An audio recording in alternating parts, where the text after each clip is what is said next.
identification.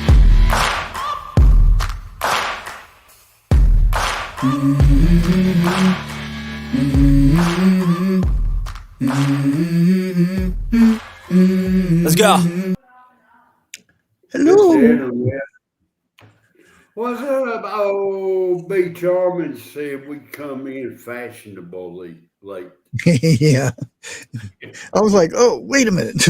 I'm just going to go on at 7. Well, good evening to chat and B, and I don't know who else.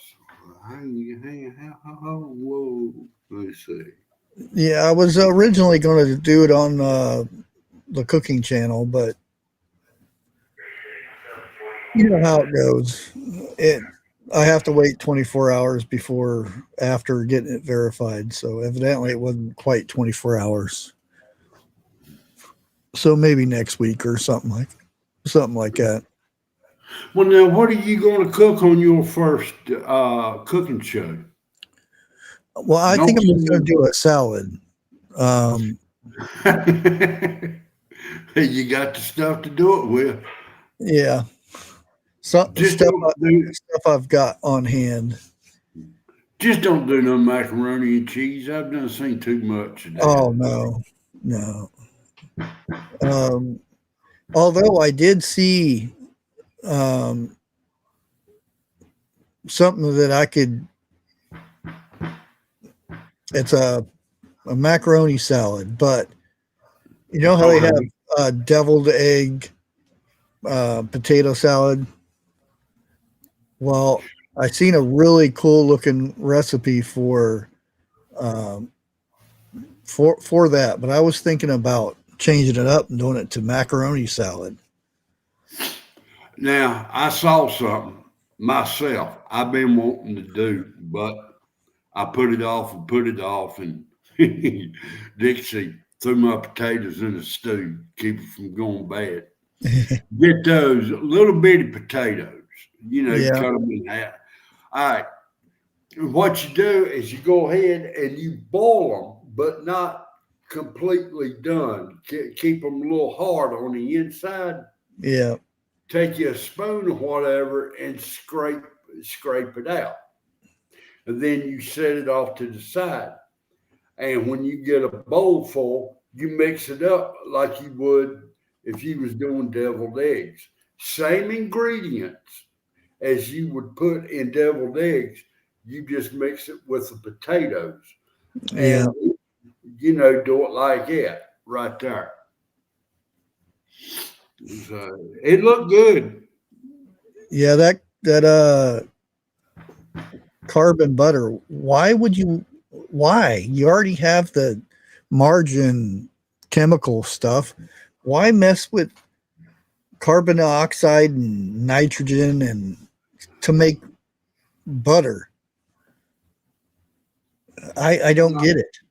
The Chuck Wagon didn't know what macaroni was. Not like what we have. No, they did. It's kind of like a dumpling noodle. Oh, okay. But they didn't do, like macaroni or anything like that. Yeah. Well, I think B said Chuck Wagon did not have macaroni. Yeah. Well, not the traditional macaroni, but Wait a minute. I got to get it started up when I see something. B, I didn't think you was that old, Chuck. You remember the Chuck Wagon trails. She gonna tear me up when she sees me. Yeah. Oh, hey, Greg. Thanks for the super chat. I appreciate it. They did not have macaroni. They had available. Yeah, like a dumpling thing. Yeah. She's mad with me. She ain't talking to me now. Well, the thing is with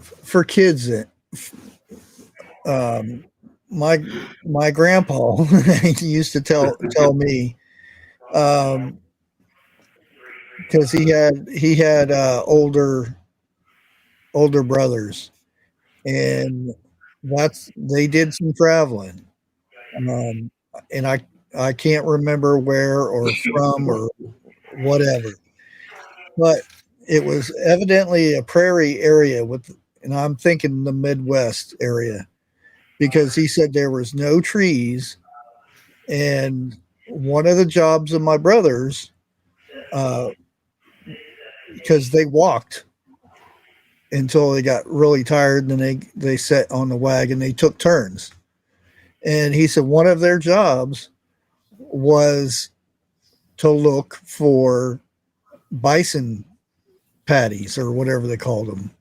Um, you know, and Yeah, that's what they used for their fires to cook their food on. yeah, what they They, use to start fire with. Cow no, patties, yeah, bison patties. yeah. It was Yeah. because there was not any wood around. They would carry some wood, but they wouldn't use it unless they had to. So he would sit there and pick these up along the way and make sure they're all dried out and all that stuff. Because because the real dried out ones didn't smell or anything. And it didn't get all over your hands. Well, that too. I mean, I could you imagine giving your mother a wet bison patty? Okay. Yeah. um, We driving cattle on the Oregon Trail, they probably didn't have worry about that.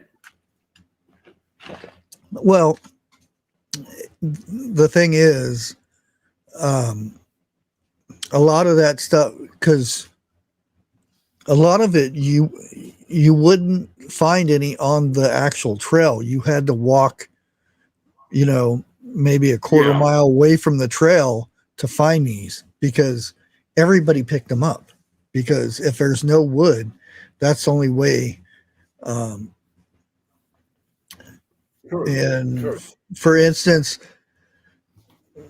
getting up in the morning, getting ready to go, the husband would be getting and the kids would be getting the wagon So ready, feeding the oxen or whatever you're using at the time, yeah. um, making sure there's no damages to the hooves or anything like that, and um, the the mom would be getting the coffee ready.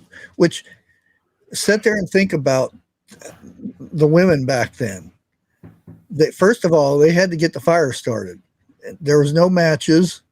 There was no kerosene rods or anything like that. It's flint and steel, um, because matches were very expensive.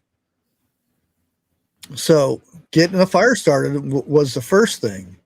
Now, say you wanted to have coffee.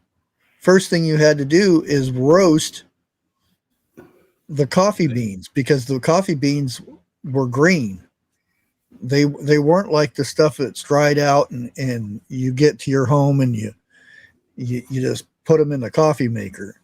Um, they're actual green, so you have to roast them, and then you have to grind them. You have to boil the water and do all that just to make coffee. Not to mention your breakfast. If you had chickens with you, you got eggs. If you didn't, then it was probably fatback, bacon, or um, beans for breakfast. Sometimes a cake or something. Or if it was raining to where you couldn't do a fire, hardtack, some dried beef or something. But sit there and think of them were women back them days. They had to do a lot.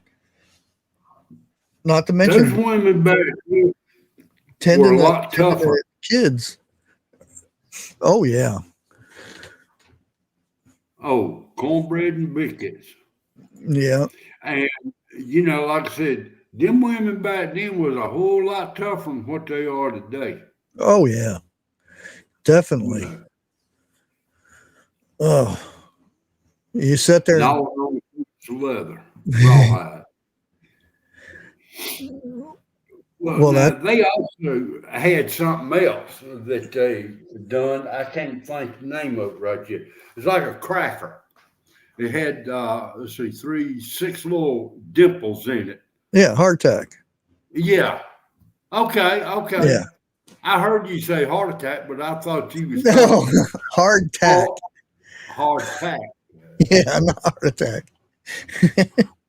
I Maybe they thought you got was a heart talking attack from eating that bread. yeah, really. Yeah, if they had a cow with them, they could soak it in milk and stuff and whatnot. But oh, yeah, oh yeah, men were men back then. Be charming. I've said it.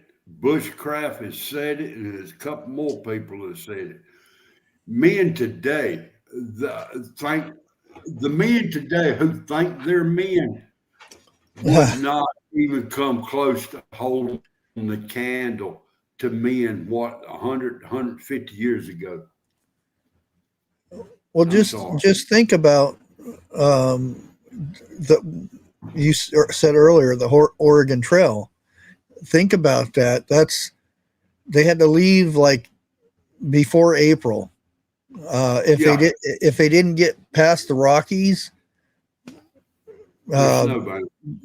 they were pretty screwed Yeah. uh, because yeah they usually didn't make it if they didn't Well, get through there because it's hard to get through feet of no. snow with on a wagon. Well, now I don't know. Okay, but how long did it go? Did it take to travel from one part of the trail to the other part? I six know mo- 6 months. it 6, but damn, Yeah, and that's they and they had wanted to do uh, 15 to 20 miles a day, and they got up, you know, when it was still dark out, had the breakfast, got everything going, and soon as it was light, they were out, and then they would stop at lunchtime, not very long, and just have whatever's left over from breakfast usually, no, I and didn't then think they had lunch back yeah, then. I thought they went all day. well, And at nighttime. That's it when they. depends if they were behind or something like that, then yeah, because Okay. a lot of time they would stop at noon and because the to rest the animals and stuff. Plus, they would go out hunting and fishing. The men would.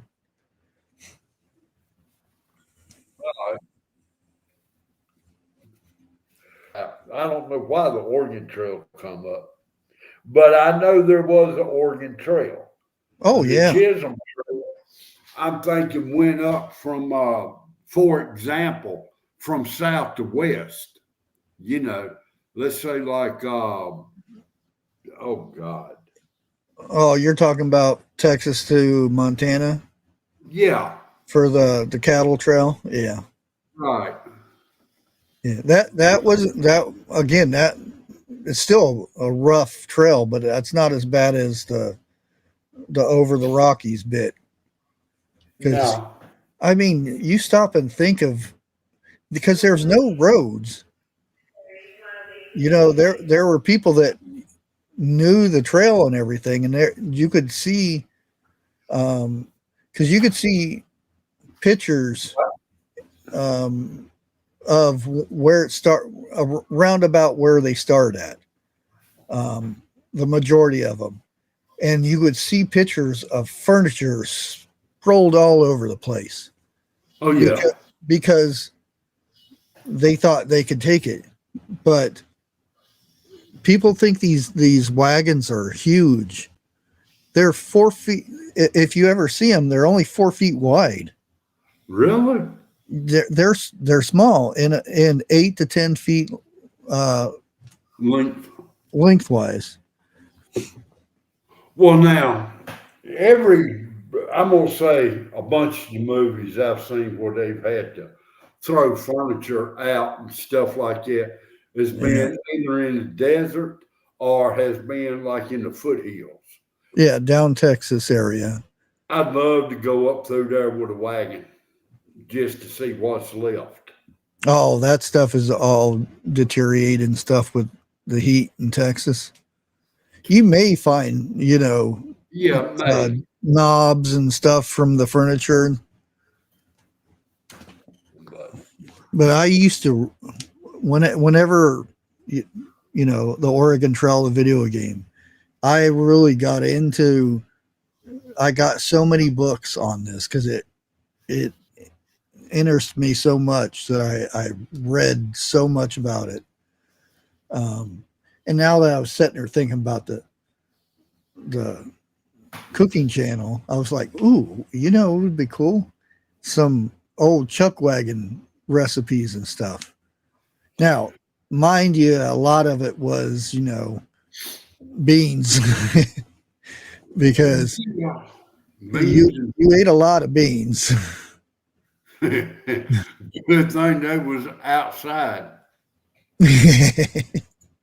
Well, Well, you think about it. If you had like 6 people in the family, now half of the wagon was food and tools. A yeah, lot of it, the tools were outside. Um, and I don't know if you've ever seen it, but they have this. Um, uh, it's a churn, but it's made for a wagon. You put the cream in there, and the motion of that going back and forth makes butter. By the time you get to your next spot, you have butter. um, I see if I can. I wonder if they tied it on the wheel. That way, No, when it just hung because if you seen old pictures, there was stuff hung on the outside, oh, the cooking, pots and the pans and all that kind of yeah, stuff, tools mess, and the whole mess wagon. shebang. Yeah. Well, now you do know when you get your cooking show up and going, you're gonna have to do some campfire cooking. Oh, yeah. That I was planning on doing some of that because bushcrafty. um, Yeah. and I don't think I'll even talk. I'll just go out there and just cook and Now, I know listen to the fire. do like art does. Now I'll send you a couple of eggs through the mail if you want it. You gotta cook I a had a couple of list somewhere. them eggs Oh, okay. or Yeah, here I've here it walked is. past them. This was Oh no. this is the minimum rations for each adult. And this is each adult. Um 100 to 200 pounds of flour, Bedroll. 30 pounds of hardtack or crackers. Imagine that, 30 pounds of crackers or hardtack. 25 to 75 pounds of bacon, Really? 15 pounds of ground corn, a half a Mm. bushel of cornmeal. What that whoa, the ground corn. I Yeah. thought that's what they would use instead of the cornmeal. Well, there's you want both. Again, depending if you have chickens with you. Um, Okay. a Feed lot the of times chickens. the ground corn is you have it with cereal or for cereal and stuff. Hey, Um, 10 to 50 pounds of rice, which rice was not as cheap as it beans were cheaper. I'll put it that way. yeah. Uh, 2 pounds of baking soda. They called it I forget what they called it back then. Baking soda, 2 pounds. Well, Dang that's it. about right. 10 pounds of Hey, salt, 25 pounds of sugar, 5 to 15 pounds of coffee, 2 pounds of tea, 1 to 2 bushels of dried fruit. More than likely, it was apples. Um, yeah.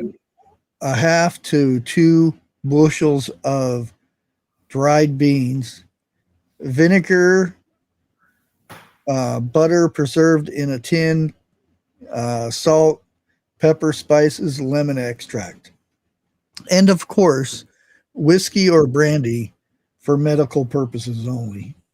Yeah, right. Hello, Miss Harvest. I hope you're staying dry. Where And you at? that is just for one adult.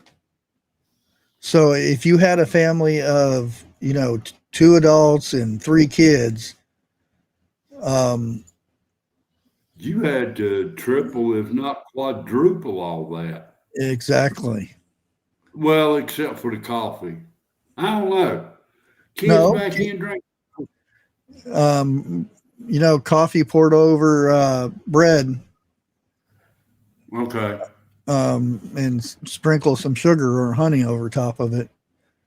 Dude, I've tried that. I damn near barfed on my first bite. And Well, did you try it with um, no, homemade bread or store bought bread? homemade. Okay. Okay, because they But say there's a coffee doesn't mix with the store bought stuff. shit, don't nothing mix with the store bought stuff no more. But I didn't know about the sugar or nothing like that. Okay. Yeah, Now, I don't know if anybody from chat has tried this or not. The loaf of bread that you buy at the store, I'm talking white bread. Okay. They say you can ball it up and it will go back to its original form. It's not the bread cause I remember when you balled up bread coming up, that shit wasn't coming back apart. oh yeah. Wonder Bread. Yeah. Yeah, Wonder Bread used to be really. It used to be that you bite down on it and it was gummed into your mouth. You had to take your finger and pull it out the top of your mouth. Yep. Some bread was like that. You know, I mean, I can understand why people stayed so long at the kitchen table. They'd take a bite with one hand, take either the spoon or the finger and scrape the roof of the mouth to get it out so Yeah. they could chew it. Yes, B. But Yeah. hello, Miss Dana. And I was surprised that you never had mush before.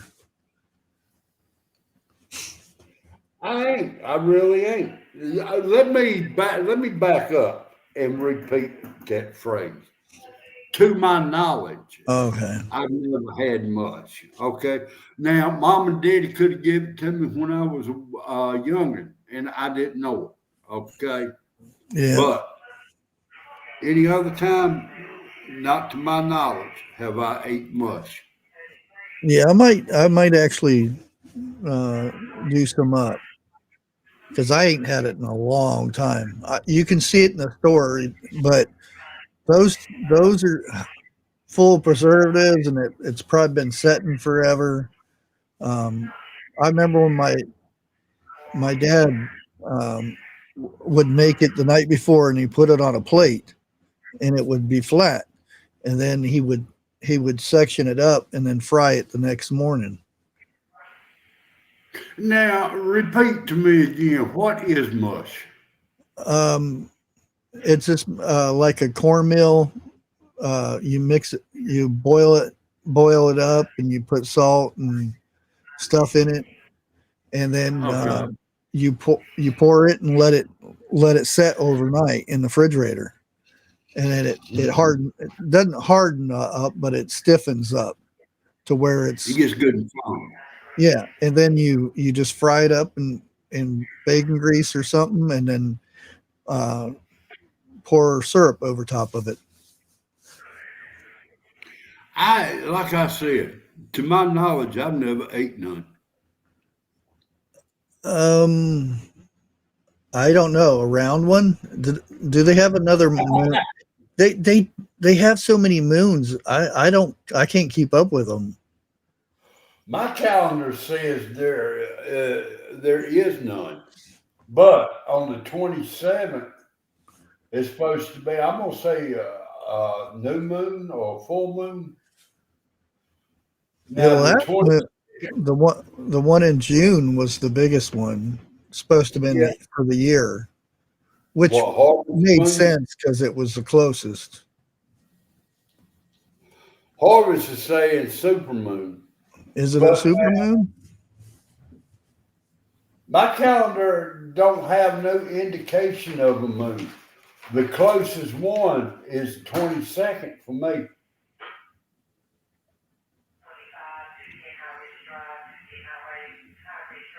and that moon is black.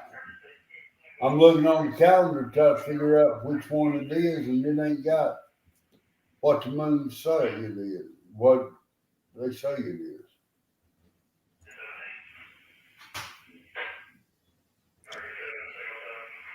But you sit there and think about it. If you had to carry all that stuff, think of all how much that stuff is. Um, Now you realize why there was so much furniture left behind because they just didn't have the whole trip was just food Yeah. to get to there. But imagine that. Say you had three kids. Now Right. you're already got 4x8 or 4x10, depending the size of the wagon, and half, probably three quarters of it is filled up. So that means if you're everybody's sleeping inside that wagon, you're cramped in there, and everybody had beans.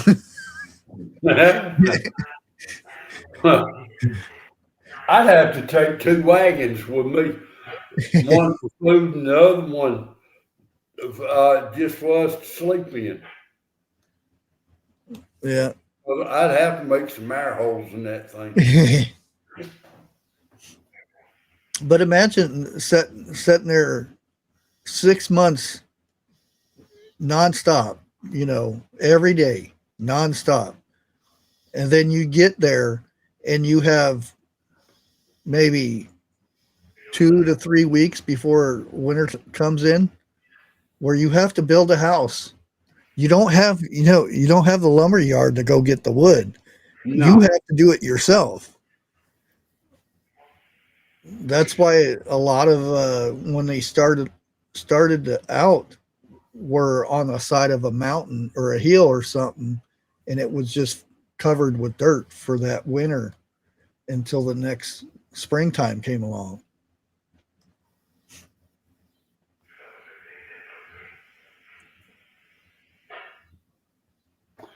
I'd love to go to a ghost town.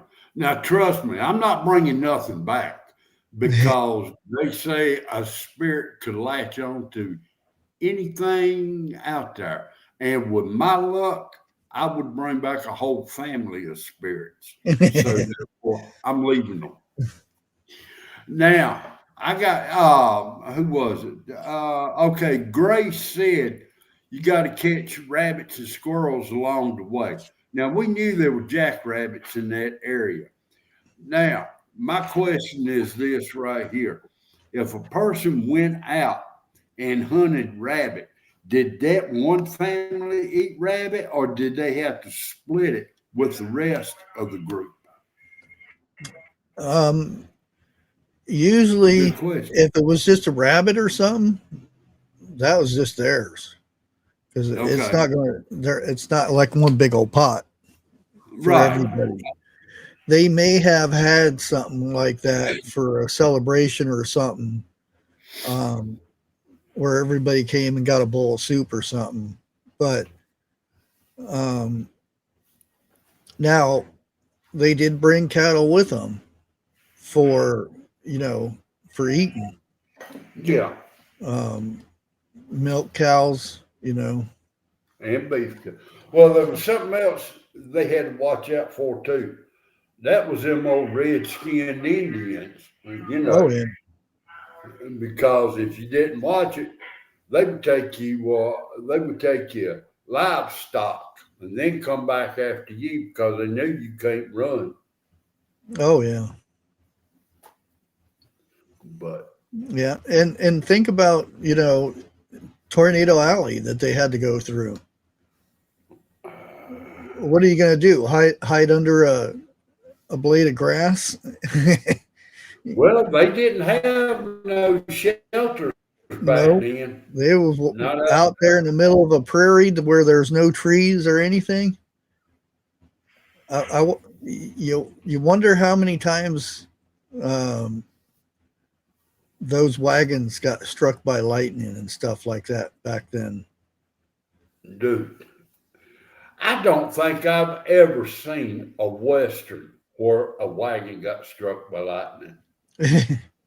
Well, But you, I've read a lot of stories of whole because it was safer to go in groups of 10 to 15 to 20 wagons because when it was time to settle for the night, they did the wagon thing, the circle, yeah, yeah, because they could be protected from all sides and stuff. um there's plenty of stories where tornadoes would lift up the wagons and people all together.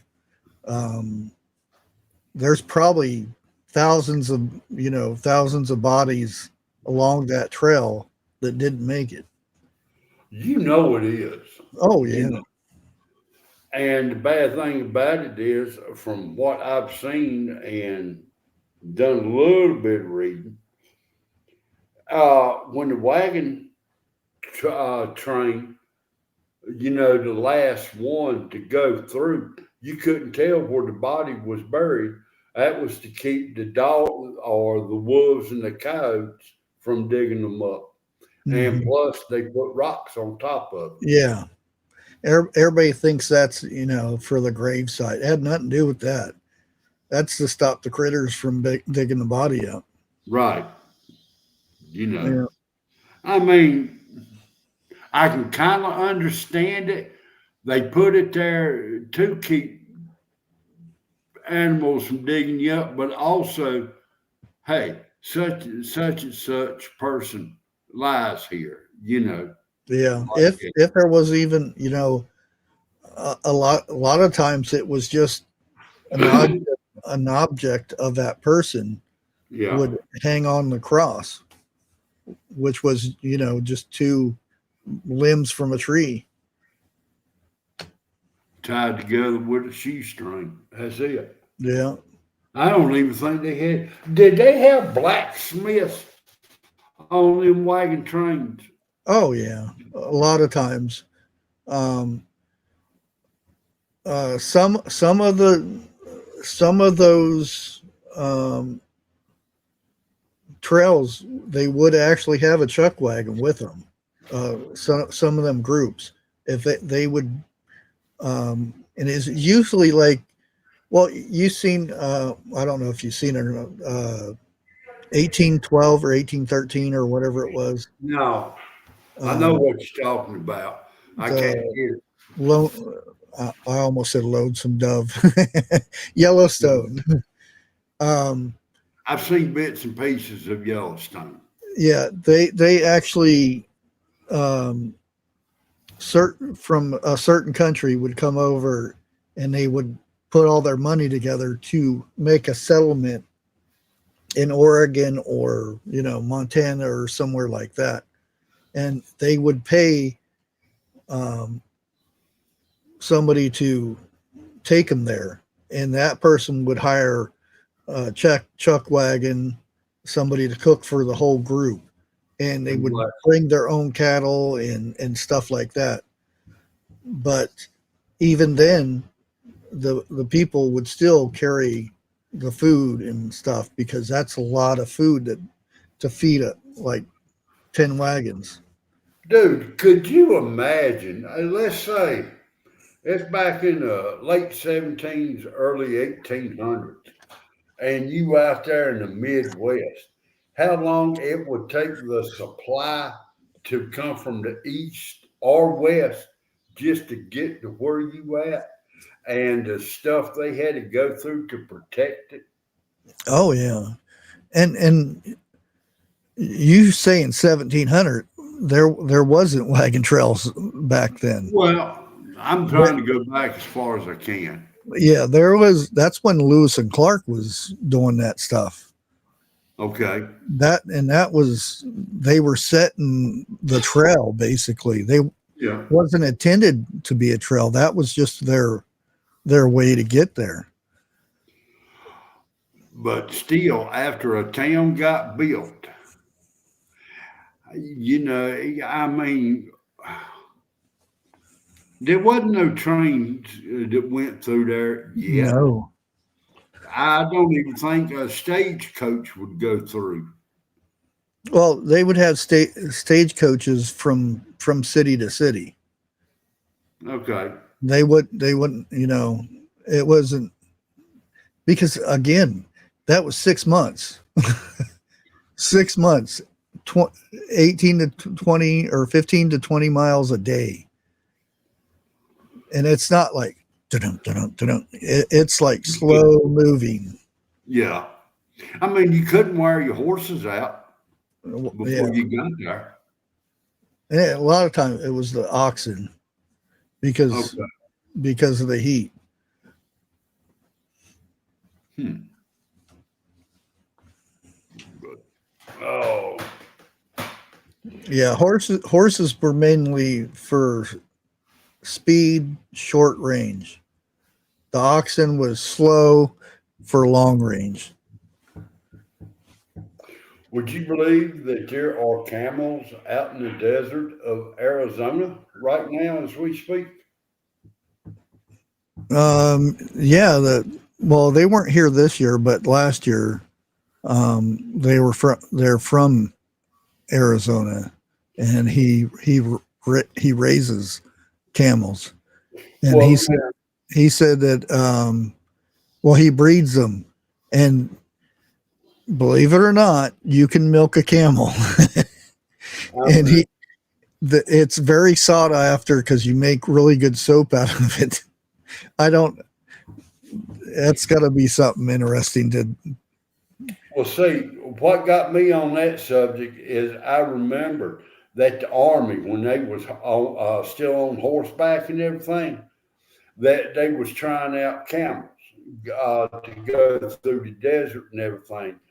And I think the war between the states broke out, and they turned the camels loose out there. And they're still not the same ones, but there's still herds of camels out there that are wild.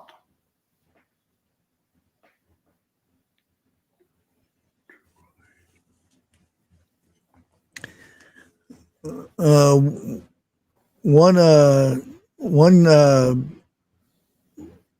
recipe I looked up, and there's always the normal uh, beans and different things, mush for breakfast, and but one of the things I found that it's called chuck wagon casserole was actually invented the old Very pioneer days.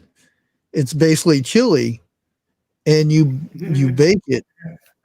Um, you basically make cornbread on top of it. You know, where you pour the mix on top, and that's a chuck wagon uh, casserole.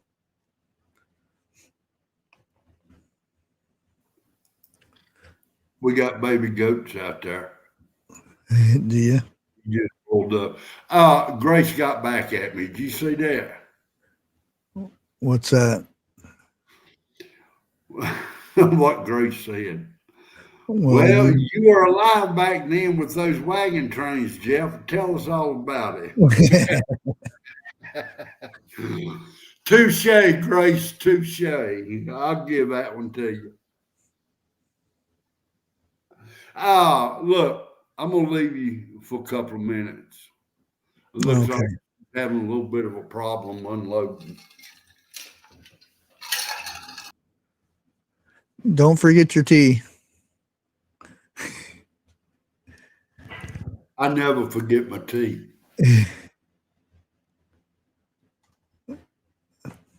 Let me see if I can find this other part here. Yeah, and still today, the one of the biggest uh,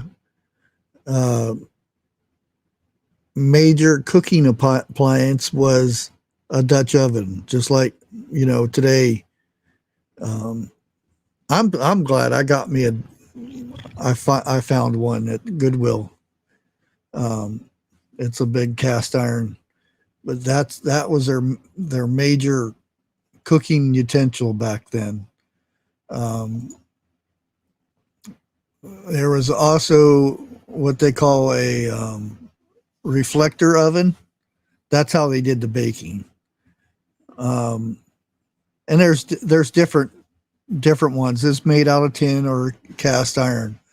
Um, basically, it was enclosed and it had a door on the front of it where you put your whatever you're roasting in. Here, let me find one real quick and show you guys. Oh, Smithsonian has one right here. Of course they do. Share screen.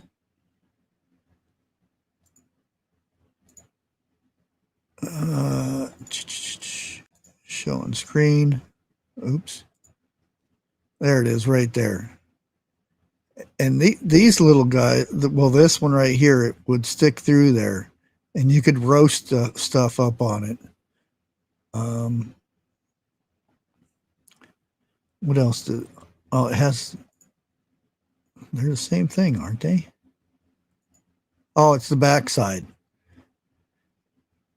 Yeah, there's the backside where you'd stick the poles through it to put it up and down on the fire or the coals or whatever the case may be. There's the door that's open. Yeah, a lot of times you just place it over top of the coals.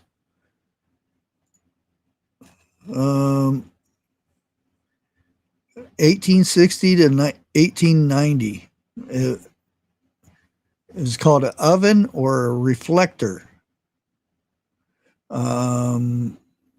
Material: iron, tin, iron wire, iron wrought. There's the measurements. They got all kinds of goody information there, don't they?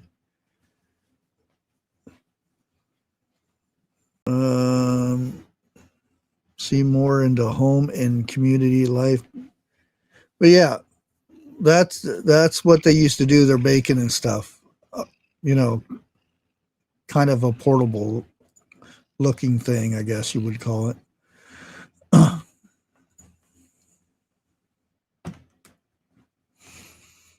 Uh,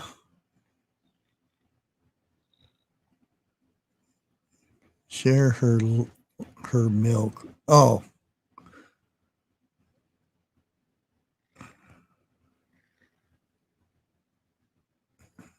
draft horses.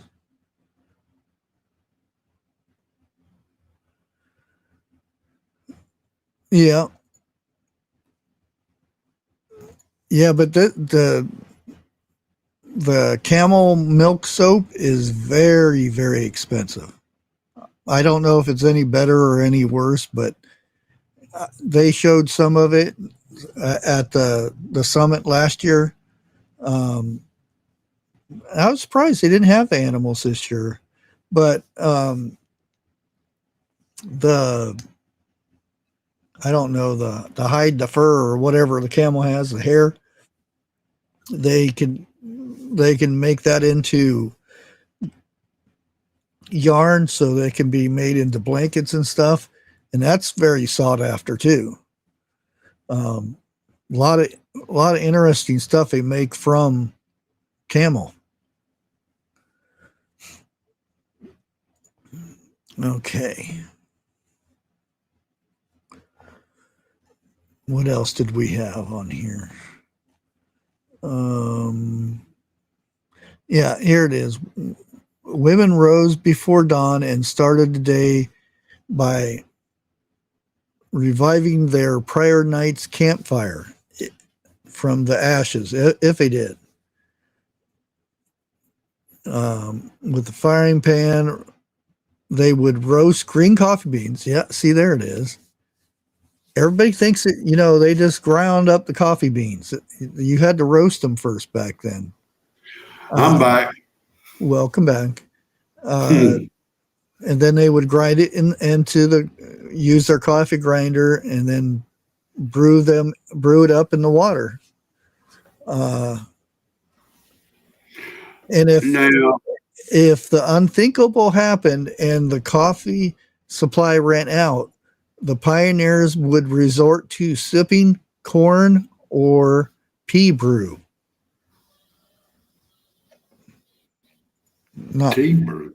Pea, like peas. Okay, because like lentil and stuff like that, I believe. Split pea soup, the pea part of it. Not, I'm glad you clarified what type of pea that was. Yeah, not You're right. Morning, getting up in the morning, relieving yourself, and then drinking it.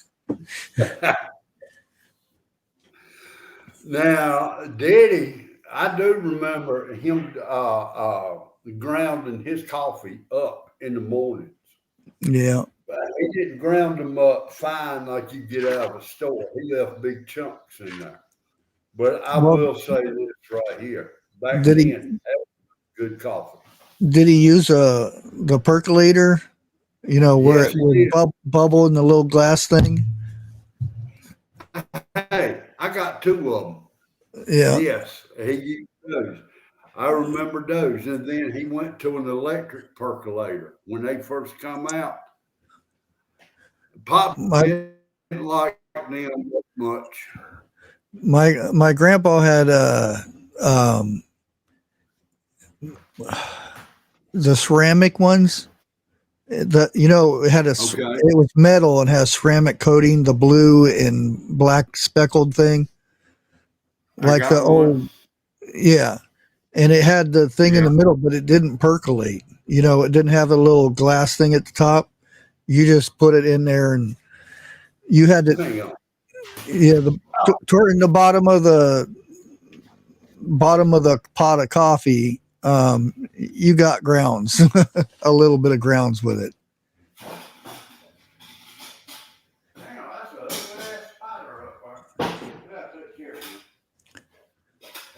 All right. Now, this one right here, when the power goes out, is one I normally use. Right now, I got to clean it out. It's a little bit dirty. All right. Okay, now. Hold on, Jeff. Wait until your connection kicks in.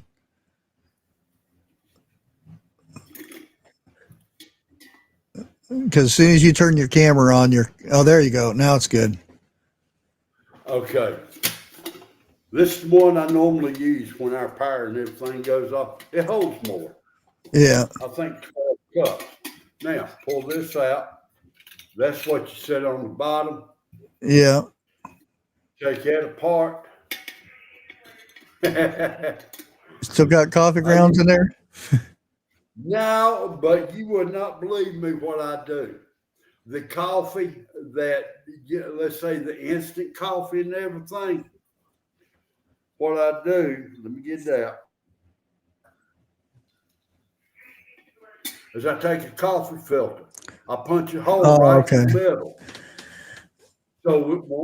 So I won't have coffee grounds Because it's like so it. fine. Yeah. Yes, it is.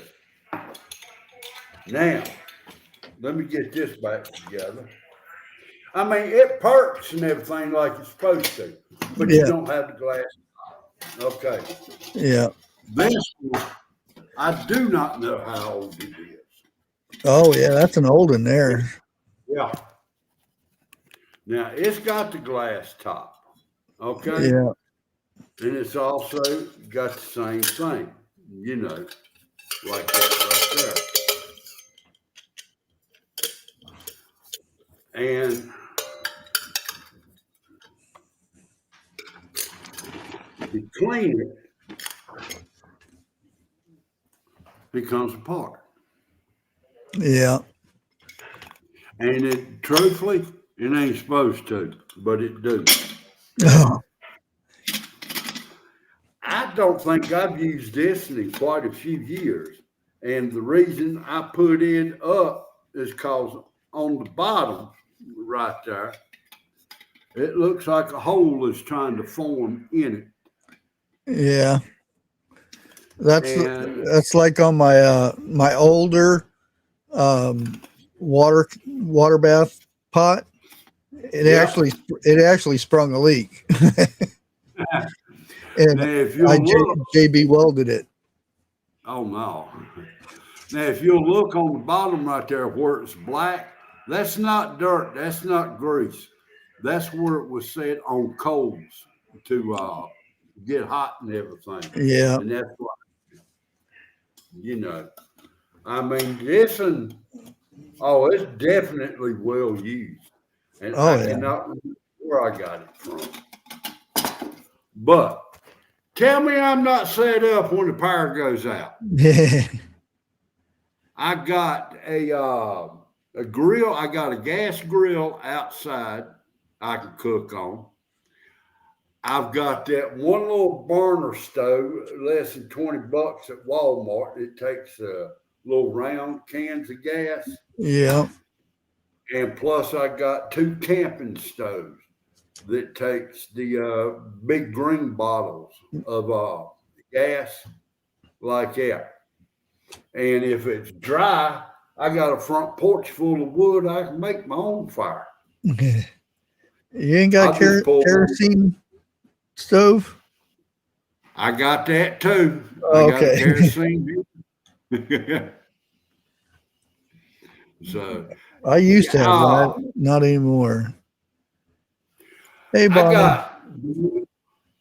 I want one like Grandma had. The metal one, the Yeah. one that you can cut. You can get within 5 feet of it, and it would burn you.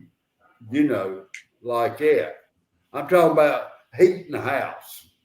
Oh, Because if you did it just right, you could set a pot of beans on top of that thing and it would cook. I also got a wood stove in there I can cook on. And it's operational. So, like I said, I'm set up. Me and the wife, now, unless we get ice storm about 100 below, we'll survive.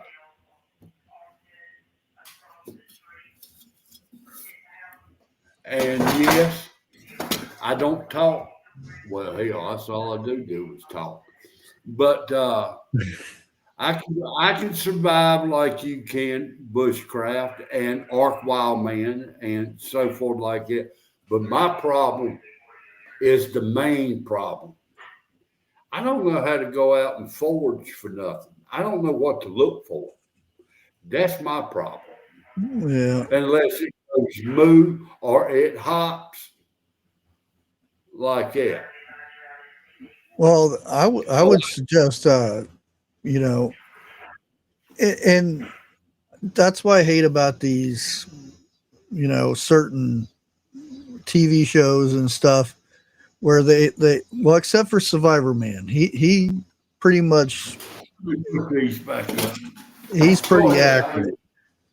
There's like just for that snaring, and now you can't do this in some states, and I know all they have different laws and all that stuff, but in a survival situation, that goes out the window. But these shows will, or and YouTubers will set one snare and that's it. That's not a logical thing. You set 20 to 30 snares to get one thing of protein if you're lucky enough. That's why it irritates me to watch some of them shows. They'll set one snare and then they catch something. It doesn't work that way. No, That's fake TV. you set that one snare, it'll liable to take you about a week or so before you catch something, if you catch anything. Yeah, if you do. And they always set it like right next to where they're camping. It don't happen like that. No. You set at least 10. If you're going to be in that area for 1 to 2 days, set 10.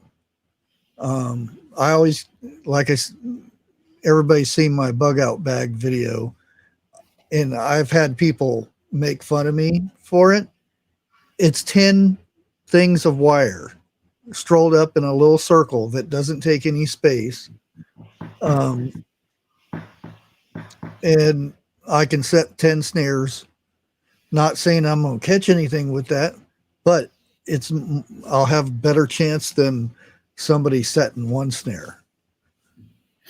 I think it was Dana. Let me back up. Dana, I'm the type of person, I can look at a book, I can see a picture, unless it is showed to me how to do it, I can't do it. I I am a hands-on person. I cannot read about it and do it. I have to see it done, and it has to be. And it's just like, you just don't go and, oh, I'm going to set one here and I'm going to set one there. You have to be able to look for where an animal is going to run through. Is Yeah. there a water source over here or a food source to where they're going to be traveling back and forth? And even then, you still have to direct the animal like you're thinking where that animal is going to go. You want to direct him to that snare. Yeah. You put sticks in a certain way. There's so much you got to do. You just don't go and, oh, stick this against the tree and, oh, I'm going to catch something. See, that's what we're talking about right now.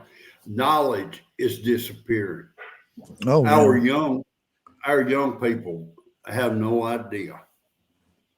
I got a little bit, it would take me a little bit to figure it out. But Yeah.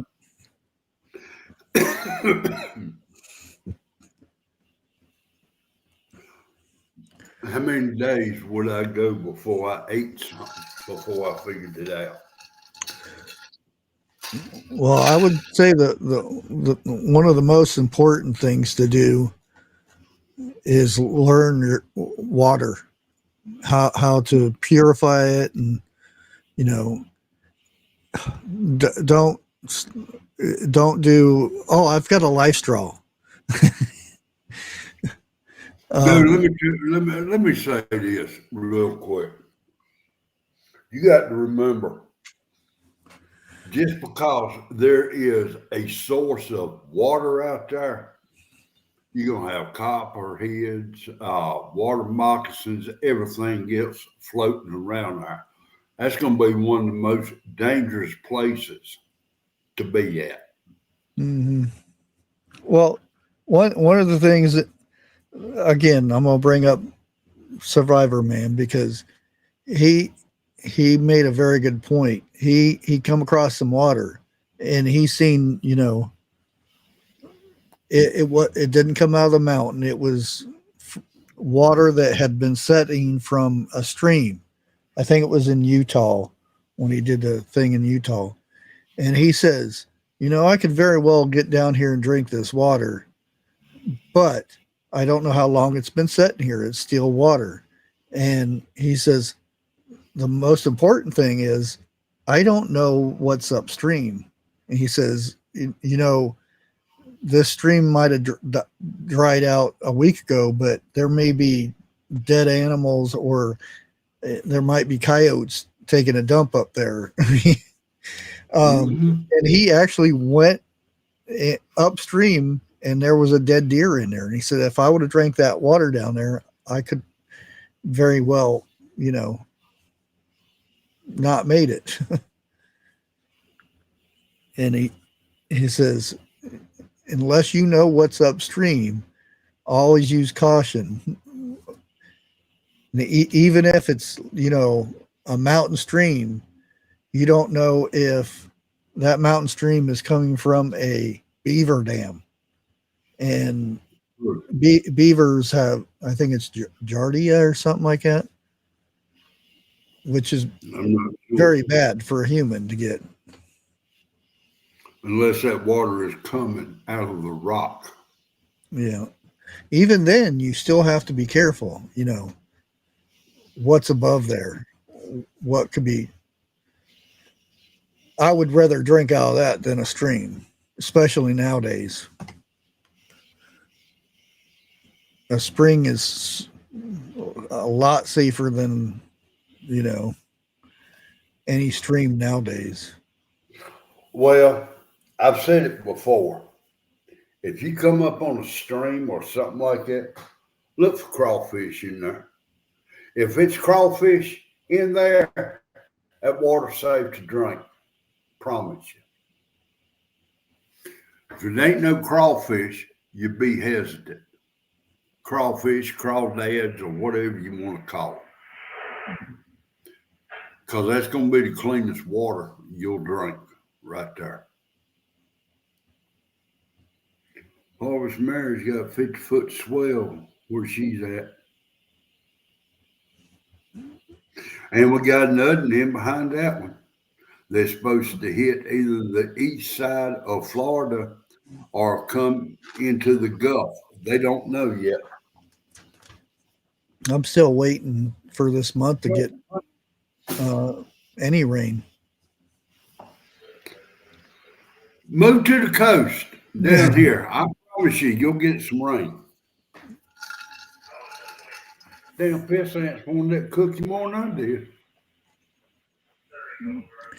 Okay, for hardtack's, you know, really easy. All it is combine 2 cups of uh, ground flour with a cup of water, and you knead it, and then sprinkle flour on it until it's smooth.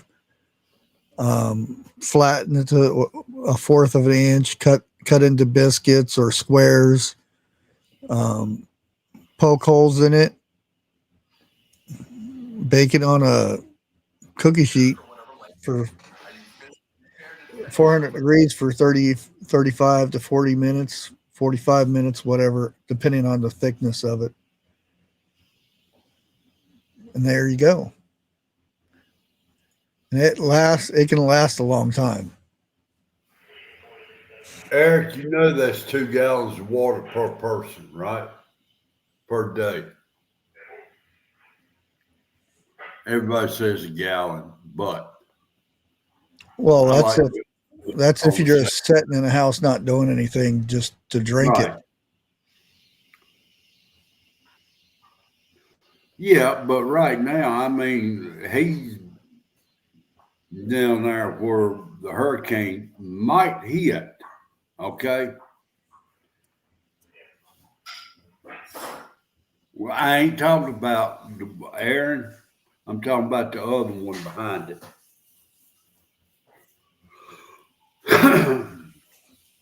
What is the biggest hurricane you can recall on the East Coast, Bushcraft? I I'm horrible with names, so I don't know. Uh, I haven't. Well, I've been. I wouldn't say you know in a big one or anything. So it was more like to me. I wanted to go outside and play in the wind and stuff. I And I think we were down in Gibtown, and it's in right outside of Tampa. And I, I I even remember when they brought snow from up north into Tampa in the city for kids to play in it and stuff. But um, I don't remember the name of it. All I just remember is sneaking outside and jumping into the wind, and it would blow me backwards.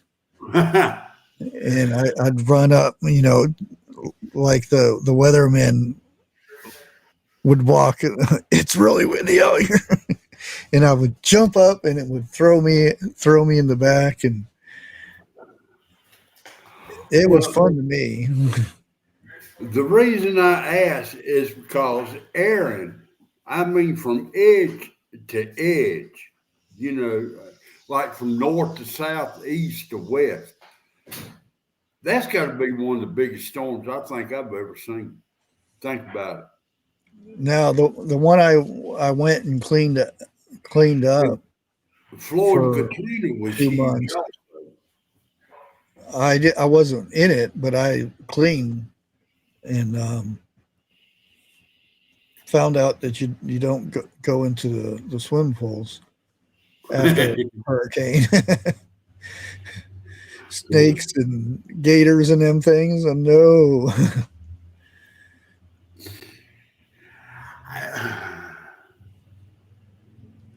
Hey, what? How's it going? Oh, hey, sir, I didn't even see you. I'm scrolling back here.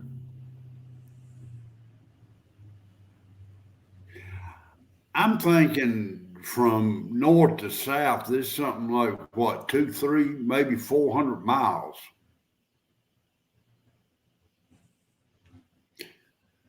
If the eye was sitting right off the coast of Carolina, it would go well into Tennessee. I'm talking the outer bands and everything. Okay, here's another recipe. Okay. Have you ever heard of potato pudding?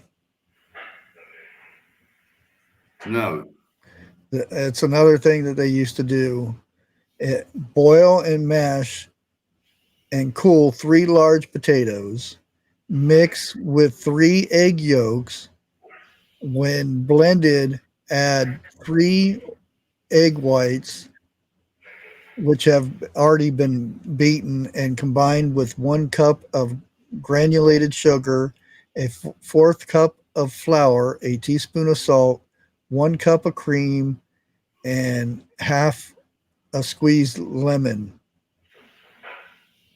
and the grated rind of the lemon. Bake in a buttered dish at 350 until firm, about 30 minutes. Serve with sugar and cream, may top with fresh sweetened and crushed berries. Dude, you're going to have to make it on your cooking channel.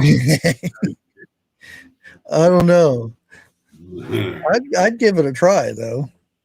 I would too. I love potatoes, plain simple. Starch or not. And it's called potato pudding. Yep.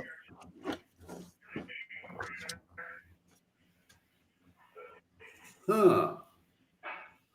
Okay. Dixie, we're going to go buy a 50-pound bag of potatoes come payday. You've got that recorded dry canning potatoes, right? Yeah. Okay. because I'm going to retry that over again. I mean, I'm sorry. What I did, no, I had to end up tossing all of Hmm. it. So I'm like this when it comes to me canning food, if I got any doubt, I throw it out. Plain simple. And the way some of those potatoes looked, I no. If I Oh, wa- if I you're always going want, to have the different, and a lot of it depends on sunlight. I've got one jar that's setting up in a cabinet that the sun shines on, and it's already changed colors. Now the ones I got in the basement, they look like regular potatoes, just been cut open. okay, okay.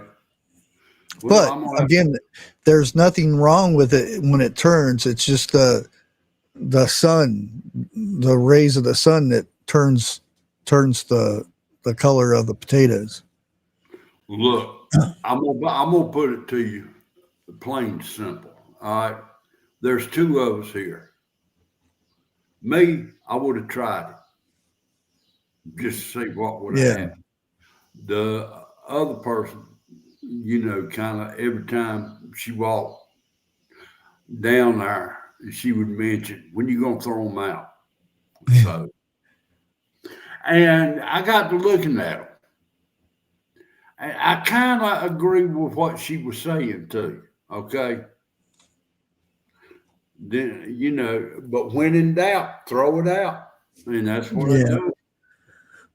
Well, if you ever get where you watch a lot of TikTok, and watch Sarah's when she makes her food and stuff from from from her the because she just made, I don't know how long ago, beef stroganoff, Okay, and you watch her. The cream of mushroom soup that she made, and the roast beef, and the whole shebang, and the vegetables all came from the what she can. She'll pick up that thing and shake it around, and she says if it doesn't pop off, then she'll use her key to open it up, and then she looks at the lid, and then she gives it a smell. If it's a sour type smell, then she don't touch it. But she said very, very, very seldom does she throw anything out that she cans. well, I think the earliest I've done any canning was in 2020. Hmm. I've got to go back through, let's say, like my corn or whatever else I've done in 2020. Just take one of each and pop it open and see. You know. Yeah. Now, look, when it comes to corn, I can eat corn straight out of the can. Don't have to heat it up or anything else. There is quite a few of the foods I can do that with. Well, if Uh, it comes from a can, it's already cooked. yeah, more than Yeah. likely,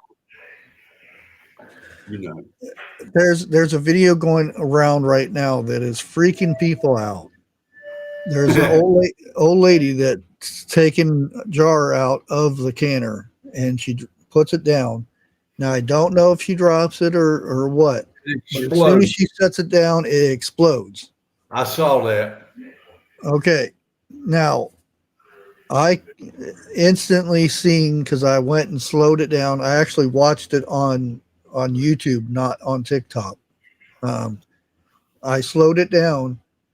The jar is completely filled up. I don't know what's in it, but when there is not enough room for the stuff under pressure to get out, it's complete that because if you look at recipes, they'll tell you a half inch, what you call it, um, Headspace. yeah, headspace, um, or an inch or whatever, depending, because your jars have that one line at the bottom, and then if you the the where you screw the lid on, it has another measurement on Hang there. on. Is Hang on. Well, I got a jar right here. I guess I could show everybody. Yeah, because if you turn it here, that's a half. That's an inch. Now you got to pay attention to the recipe, and unless you know about it, because if you fill that jar all the way up and you tighten that lid tight, that's building pressure up in there because it's boiling and it's producing heat. And as soon as you set that down, and any little wiggle or anything, that cap's going to blow off. Because if you ever notice when you put your lid on, it's just fingertip tight. Yep. Some people still crank that thing down. Now, if you ever notice, once you take these out and you set them down, that lid is really loose. It's because all that pressure has sucked that lid down in. Oh. But everybody's freaking out. Oh, I'm never going to can again. That's horrible. No. Once in a blue moon, do you have? I've never had one to explode out of the pot. I've had one to explode in the pot, but after going back and thinking what I'd done, and everything, it was my fault. And You know, another thing is, I always put, when I take it out, I put it on towel. a towel. You never touch it to something hard, because just a little ting can make that go. Now I thought she set hers on a towel. I heard a tap. Whenever she tapped it, boom. Because you can hear the tink whenever she tapped it, and then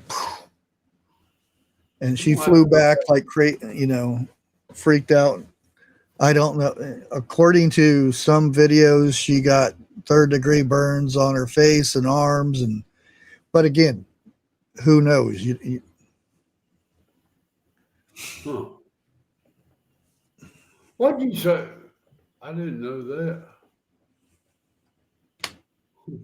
What'd you say her name was? Who? The one with the cannon.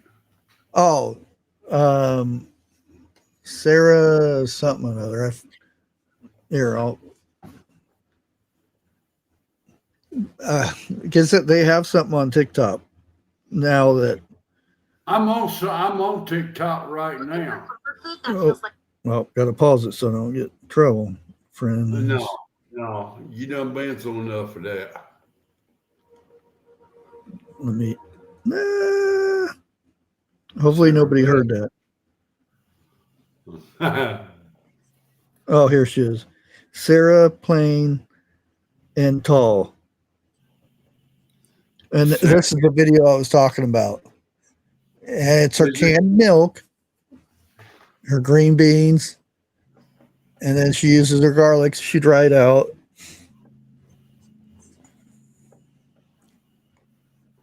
No, I don't want And to. see how she's doing that. This is all the stuff that she's going to be using to make her beef tallow and the whole shebang. Let's see. Do you have to put hashtag in front of it? No. Okay. But I don't know. Can you see her name right there? I don't want to show too much. Come on, focus up. Sarah Plain. Yeah. Oh, there it is. It popped up. There. Oh, yeah. She's got 1.3 million. Darn. Okay. Yeah, and there, Friends with Bushcraft. That's you. there's a way to find out if who's stalking you. I say, come on. Well, if you hold the share button down, it shows you the three people that are the most watchers of your channel. Oh, the And share down. the share button, just hold it down. It'll pop. It'll show three people who look at your channel the most. Oh, okay. I thought you said the three people that look at your channel, not the most. Yeah, it's the three people who look at your channel the most. And yeah, I'll go back into TikTok in a little bit. I mean, the only thing, what do you call that? Where a person can do different things, multitask. oh, The only thing I can multitask is do my work and piss y'all off. That's multitasking to me, and I'm good at that. well, I'll put it this way: one of the person who looks at my channel the most is in chat right now. Okay. And the other two is one Sarah, one's Tammy from Rebel Canners, and the other one is my daughter-in-law. Hello, Miss Bonnie. Man, I've got to get in touch with Terminix. I know everybody has got problems with ants this year, but it seems like them dead burn little boogers are taking over my house. All the little ants.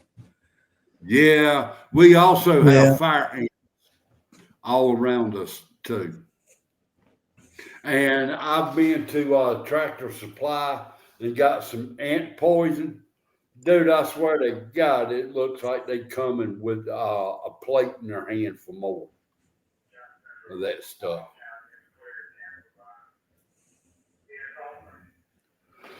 I dry canned rice and beans. I didn't know you could dry can rice. It's not, it's considered rebel canning. But I nothing wrong with rebel canning to me. Look, I'm gonna say this right here. Bushcraft, you may agree with me, you may disagree with me.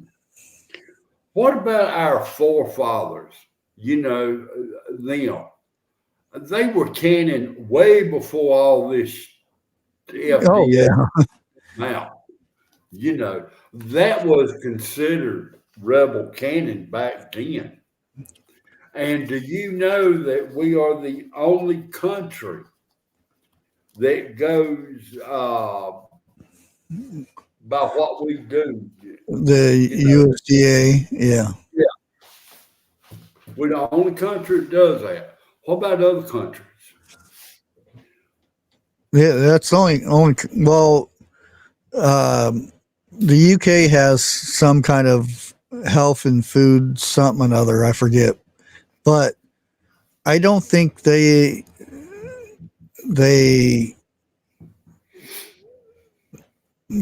put so much on it like they do here.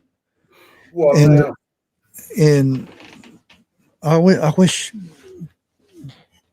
Tammy was here because she explains the whole the USDA thing, why certain things are considered rebel canning.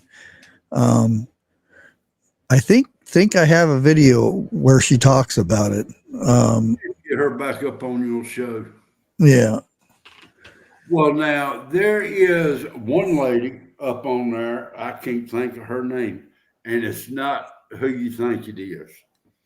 She's Amish, and she said on her channel she does not cover her jars with water when she's water bathing, and she's always cranked her lids tight while water bathing. You know, Yeah.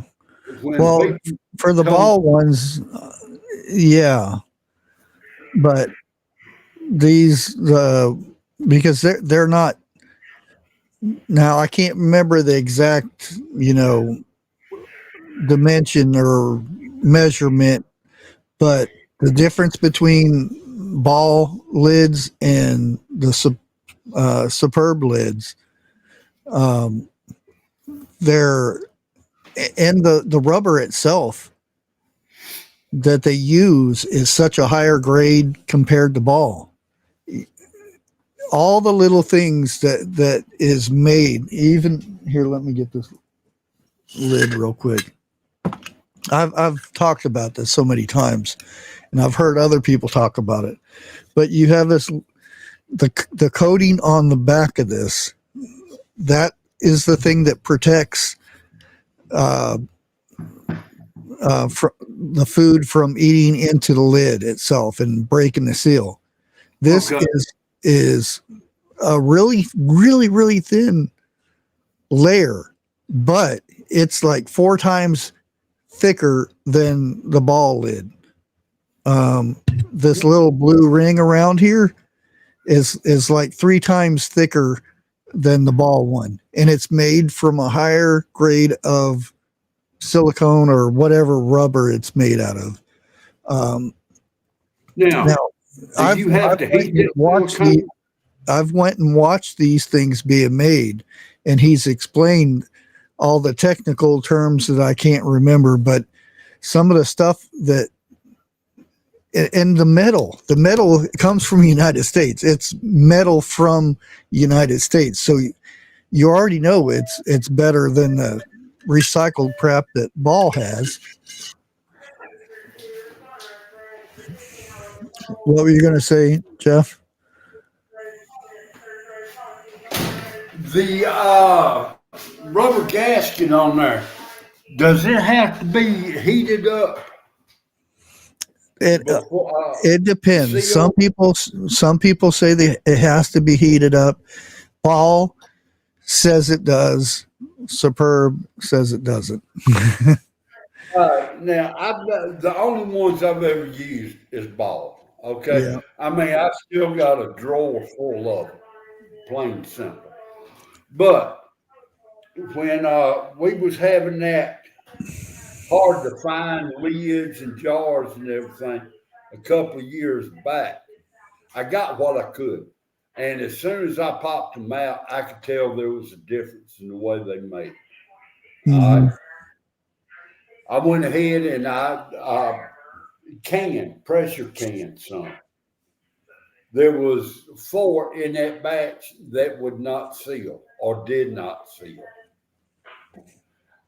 And I mean, I redone it over. It would not seal. So I threw the tops away. I got some of my old tops and I recanned it. Okay. They took good. That was the older version back in 2020 before they had a run on everything.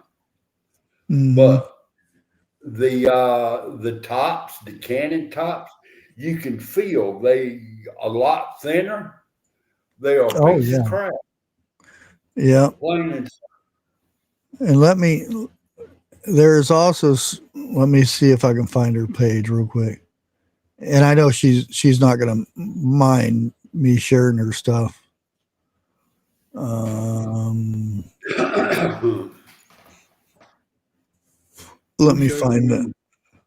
Oh, she's live right now. Oh, is she? Yeah. Oh yeah, it's Monday. I forgot. Yeah, she goes live on Mondays. Can't you interlink with her? Huh? Can't you interlink with her? Yeah. No, no, it's two Okay. different. If we started on the same one, yeah. Um, and she starts at 8. So let me Well, see it. now I know we used to before Yeah, but you have to everything. start on the same one. They have to, and that's StreamYard too. Yeah, here it is. Let me pause it and share it real quick. Okay, dokie.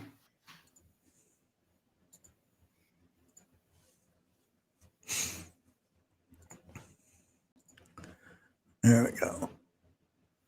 Oh yeah, I've seen quite a few of her So I videos. have a safety alert for you from Ball. They have updated one of their times. So the Ball Blue Book 2024 edition has an updated time. On page 109, the Campanata time has been increased to 35 minutes. So if you have the 2024 Ball Blue Book, please go and update to the correct time for Campanata. Thank you, everyone. You have a great day. No, no, I don't have that.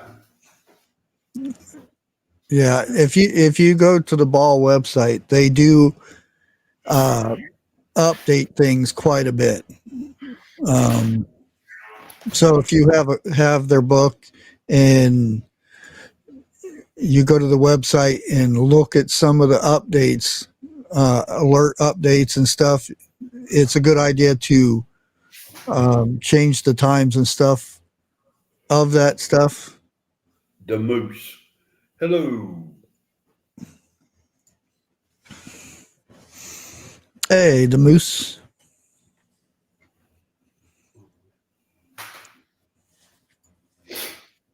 You know what I can't understand? My TV, my phone, and my laptop all start at the same time. But by God, somewhere along the line, everything gets behind compared to my laptop. What the? Oh, that's one more. Okay. That's a fast damn dog. Uh-oh. Tell you.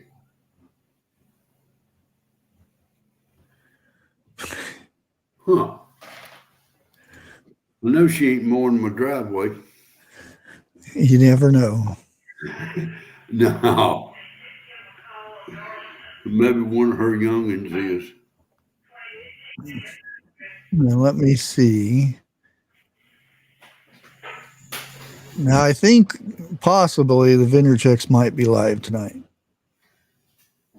Really? At 9 o'clock? Possibly. And again, don't know until they pop up their live because they don't schedule anything. When did they change that? Since they've been busy, For because that. Okay. their lives as soon as the live is over, they delete them Oh, really? because it's music. You mean even though they're singing it, they will still get wrote for it? Yeah, they don't own the rights to songs. You, I mean, I got in trouble one time for Eric singing a song. He was, I don't know if it was humming it or singing a little bit of it, and they I and I didn't even know it was that. I went because I thought it was a video I played, and Right. because it gives you the time and everything when it happened, and flipped it over. It was Eric singing. I'm like, are you kidding me? And it was like maybe 3-4 seconds long. Damn, that AI is not slow, is it? Nope. Darn. Well, that means I can't do no humming or I sure ain't gonna sing. Y'all don't like my singing. Dixie says I sound like well, she says a cow pissing on a flat rock sounds better than me singing. See, did you hear in the background? Yeah. I'm into that. Trying to find that image of.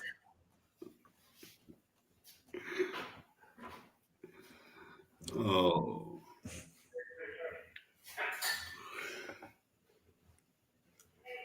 Yeah, here it is. Open a new tab. For the last 2 or 3 days, it's been them days I just cannot get enough sleep.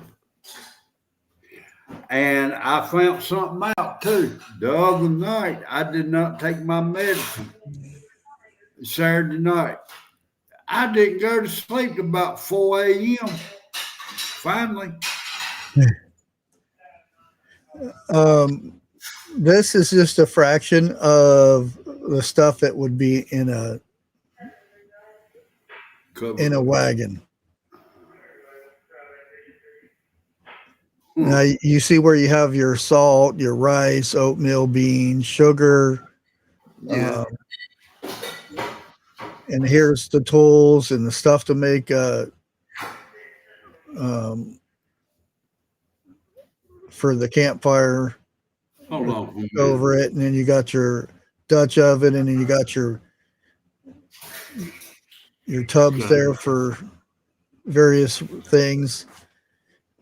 Wash your feet. Damn commercial. Congratulations. You are eligible for $15 cash back. Off of my screen. I'm hitting the X now, finally. Jeez. Extra wagon wheel. I don't. That kind of looks like a piano. Well, which some people did bring pianos. Yeah, and organs. And there's a bed and whatever that is, and then a medicine cabinet thing, curio or whatever they call them. Hey, no bigger than the inside of that wagon. How in the world they put a queen size bed in there? Well, it's probably they didn't have queen size. You're lucky if you got a little bit bigger than a single. There's a chest full of clothes. Yeah.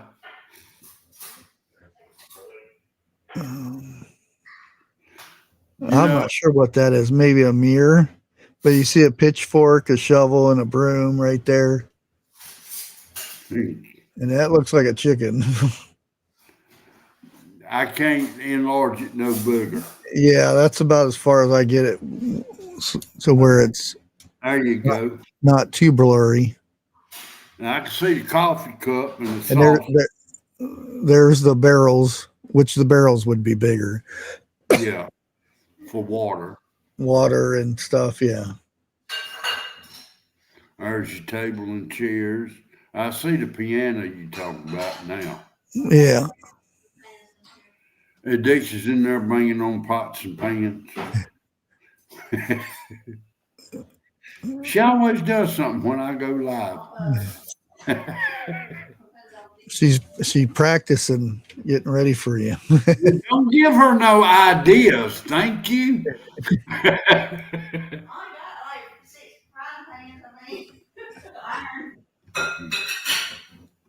Yeah, we need, let's see, 6 cast iron frying pans, a cast iron teapot that works, 2 Dutch ovens. I have a couple more things. They're out there in the building. We don't use them. But hell, pockets on the tarps. I don't know. Well, they hung stuff, on the inside. There was stuff hanging up. There was stuff hanging on the outside and stuff. So I don't know if it would be. They would sew a pocket on there, because I would think, if it was raining, it could fill up with water and then pull it down or something. I don't know, because I don't remember ever seeing pockets. Maybe on the inside, that would be an idea. Well, no, it had to be seams in there where Yeah, they sewed them together. yeah. Now, wouldn't it? Well, Again, it wasn't that big, because again, it was 4 foot by 8 to 10 foot well, what I bed. mean is, back then, didn't they put like animal grease on the seam to keep it waterproof? They were somewhat waterproof, because it wasn't like a sheet or something. It was canvas. Yeah, Yeah. but still, I mean, where it was sewed together, you had needle holes in there where the Well, it right. was usually one piece. The sewing would be where the metal rings went across to stick it to where it would stick up. Okay, okay.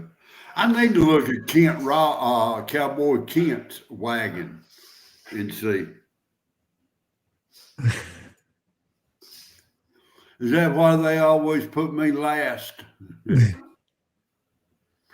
Dirty socks and underwear. Yeah, there. Um, And no, my underwear does not have skid marks in it. A 10 by 38 by 40 inches.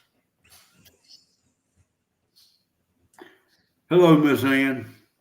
I got to build me a wagon. well, a lot of them were built. Yeah. The hard part was the wagon wheels, because there was a metal ring around there, and you had to soak the wheel, the wooden part of the wheel, to get the ring on. Right. Now, I know you've seen This Old House and, on Channel 4, but there was one that come on where the guy's in the city carrying his toolbox. He went to the old country, Amish country, and he built a wagon wheel. I remember this. And like you said, the metal part, the outside, I mean, it was glowing hot. Oh yeah. And they laid the wood part on the ground. I think it was a couple of them that grabbed the metal and put around it and then poured cold water on it. And when they did, the metal shrunk up. And that's what fitted everything. Yeah. On Little House on the Prairie, they show how it's made and stuff too. Oh, really? He built a wagon for one of the episodes. I can't remember which one it was or anything. Can you imagine? I mean, look, back then, they don't have what we got today. Yeah, The a little drill Sawzall. like this. I'd love to have one like that. Yeah. Hey, Josh. And this hole is the same size as this. For your plugs. I made it that way for purpose. But I mean, the houses back then was not as big as what a lot of people think they were. Oh no. I mean, they were small. And if you didn't watch it, you'd bump your head on the ceiling, like that. Only the well-off people had huge houses, or ones who had big families. And the thing is, the majority of people lived in their barn for the first couple years until the house was built. And even then, like, the kids would be still sleeping in the barn until the other rooms would be built onto the house. What? You're right. Woodwright shop, because they showed him doing the wagon wheel. I thought that was interesting as all get Oh out. yeah, I love That, watching that stuff when they're using the old wood mallets and stuff. yeah. Oh, Well, he had the. I've got to admit, our generation is not the first to come up with a cordless drill. If you think about it, the cordless drill is what they used back then. They had to turn it by hand to oh drill. yeah. My grandson's told me, he said, I want a cordless drill. I walked out there and I got him that one. He looked at me, he said, what is this? I said, it's a cordless drill you said you wanted. He didn't say nothing else. He was kind of ticked off. It ain't what he wanted.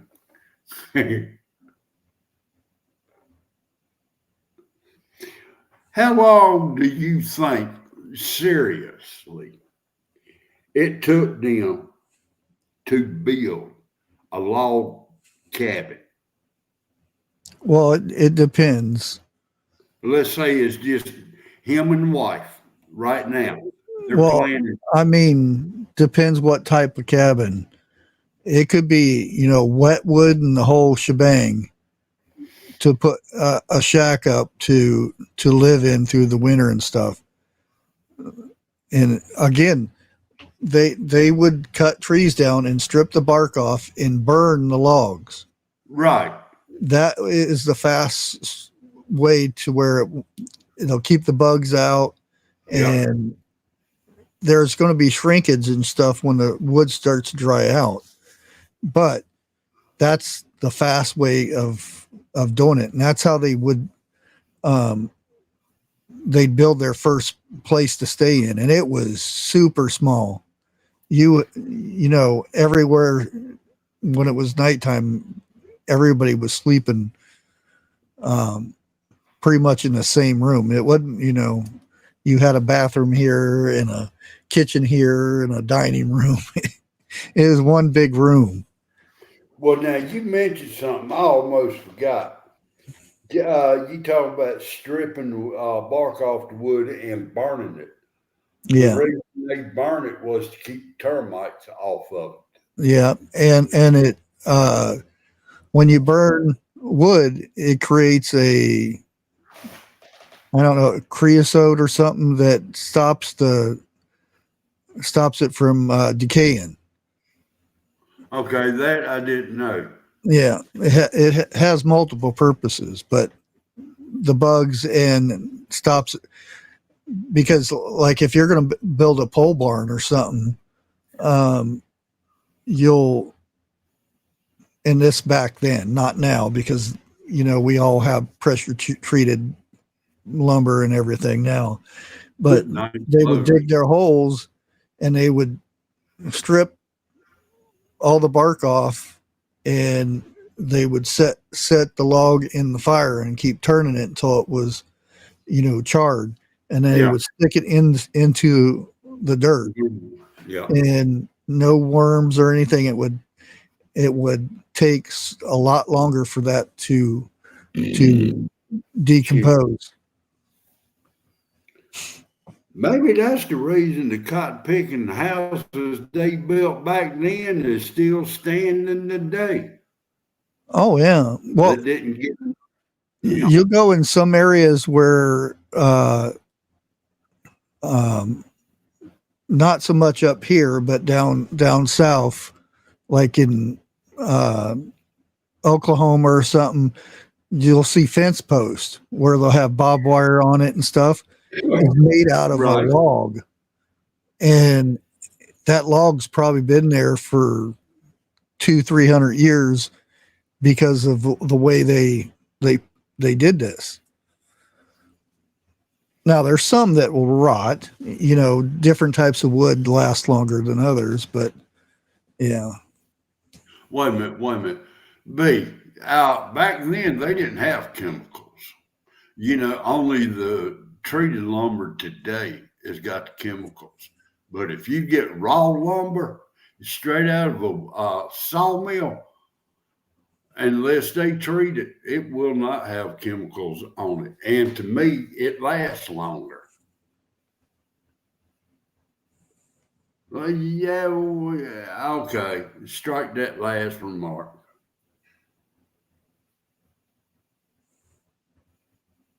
Yeah, Yeah, cedar posts around here cedar. are.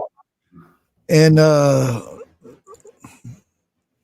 what is that wood that's down in Oklahoma and Texas? It actually sparks when you cut it with a chainsaw. It's like a yellow wood, yellow Yellow, orange. yellow pine. No, it's not pine. Now, wait a minute, hold on. A yellow pine is some real hard wood. Not It, like this. This is some wicked stuff. it ain't locust wood, is it? No, no, it's not mesquite. Mesquite. Oh dang, I wish I could remember the name of that. But usually they'll skip it if that tree has to be moved or something.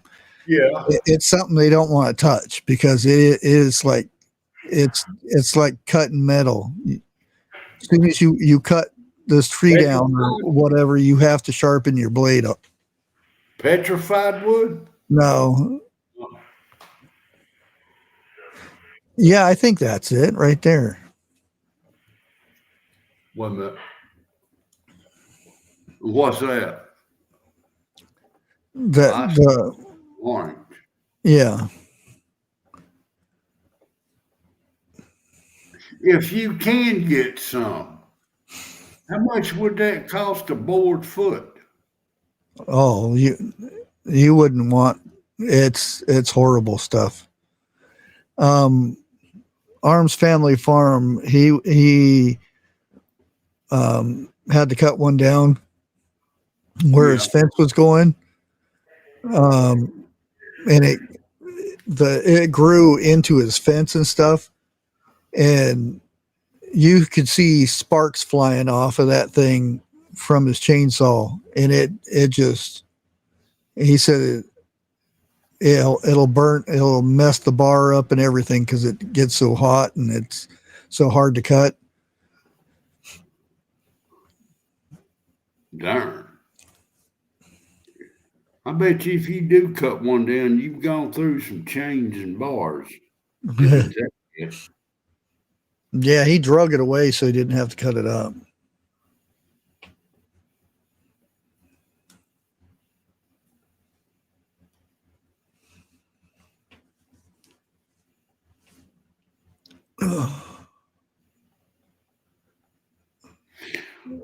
And I do know if you want a tree dead within a year, take a chainsaw. Don't go deep into it, but go completely around it. In about a year, that tree will be dead. Where you can just go ahead and cut it down, no problem. Oh yeah, the nutrients travel up and down through the outside of it, not the middle. Harvest Mary Moon, really lighter wood. We took a city boy camping and he found a bunch of it. He come running back. Hey, I got some lighter wood, got some lighter wood. And we all got to laughing.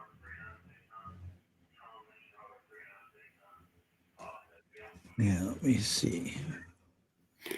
I Don't see nothing set up yet, so want to do some woodworking with some cypress trees that's being submerged in a lake or water for 30 or 40, well, 100 years.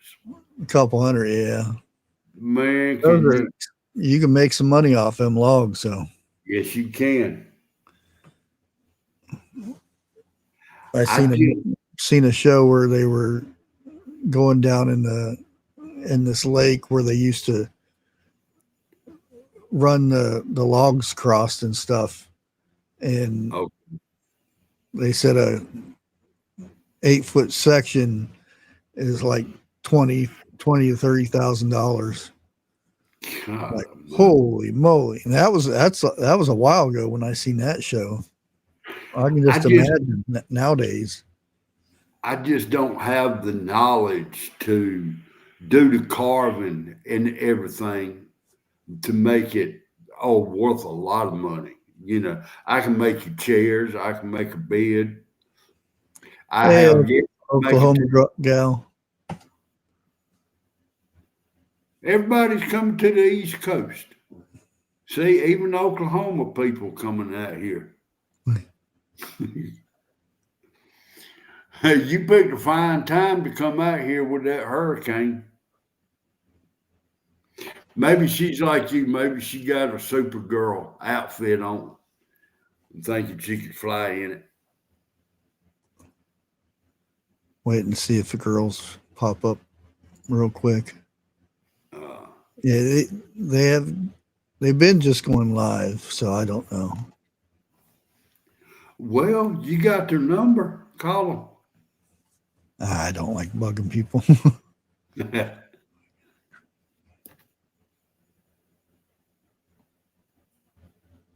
Over 500 years old. Yeah. I was reading that. I like looking at them really big, huge trees that you can't needs about 4 people to wrap their arms around. You need to come to my front yard. Yeah, just to think of the stories that tree has in its God. lifetime. Civil Wars and all that kind of stuff. I guarantee you, I got 2 trees right here on my land. I promise you, it's been through the Civil War. Cause their bottom limbs, oh God, on one of them, it's probably 2 foot in diameter, and it's just about on the ground. You know where it's done stretched way out. There's an oak tree. Yeah, I remember them big old coffee tables and everybody used to have. It had like an inch of varnish and stuff on it. Yeah. It had a big old slab. Oh, I used to love those. You don't see them anymore though.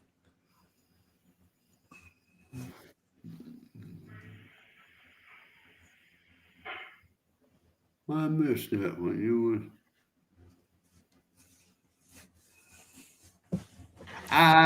be charming. I don't know. Ugh. My daddy was the type. My parents were the type. They wanted new stuff, but they wouldn't buy it. I think that's Excuse me. everybody nowadays, isn't it? Well, nowadays, yeah. I'm talking about when I was coming up. Yeah. Do you remember? Okay, let me ask Chat this question. Yeah. Did y'all ever have that one aunt who had plastic on their furniture and you was not allowed to sit down on it? What was the plastic for? Is what I want to know. It was when I lived in California with a friend of mine, his grandma, big old black lady. She had plastic on her sofa and 2 chairs, and we still couldn't sit on those things. Oh, no. You got dirty clothes. You ain't sitting on my furniture, she said. Well, why you got the plastic on it? To protect my I furniture. didn't. Well, yeah, you're right. Back then, a youngin did not sass an adult or Oh you no. picked I remember she'd be in the kitchen, and all she ever cooked with was lard. There was nothing else to cook there, and it was always yeah. it was full cast iron skillet of lard, and she'd cook up chicken or whatever. She had the best fried chicken too. But we'd be in there and we'd go and sit down, and she could hear that plastic, and she'd Yep. come around the corner, and first thing she did was grab her shoe, and she could nail you in the back of the head from 50 feet.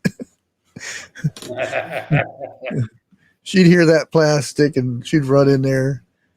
Uh, she was a very, very, very nice woman. Though you didn't want to mess with her, though. I wanted some fried chicken, like Mama and them used to fix. Used to, I could fix it, okay? And like you said, I would use lard to fix it. I tried that.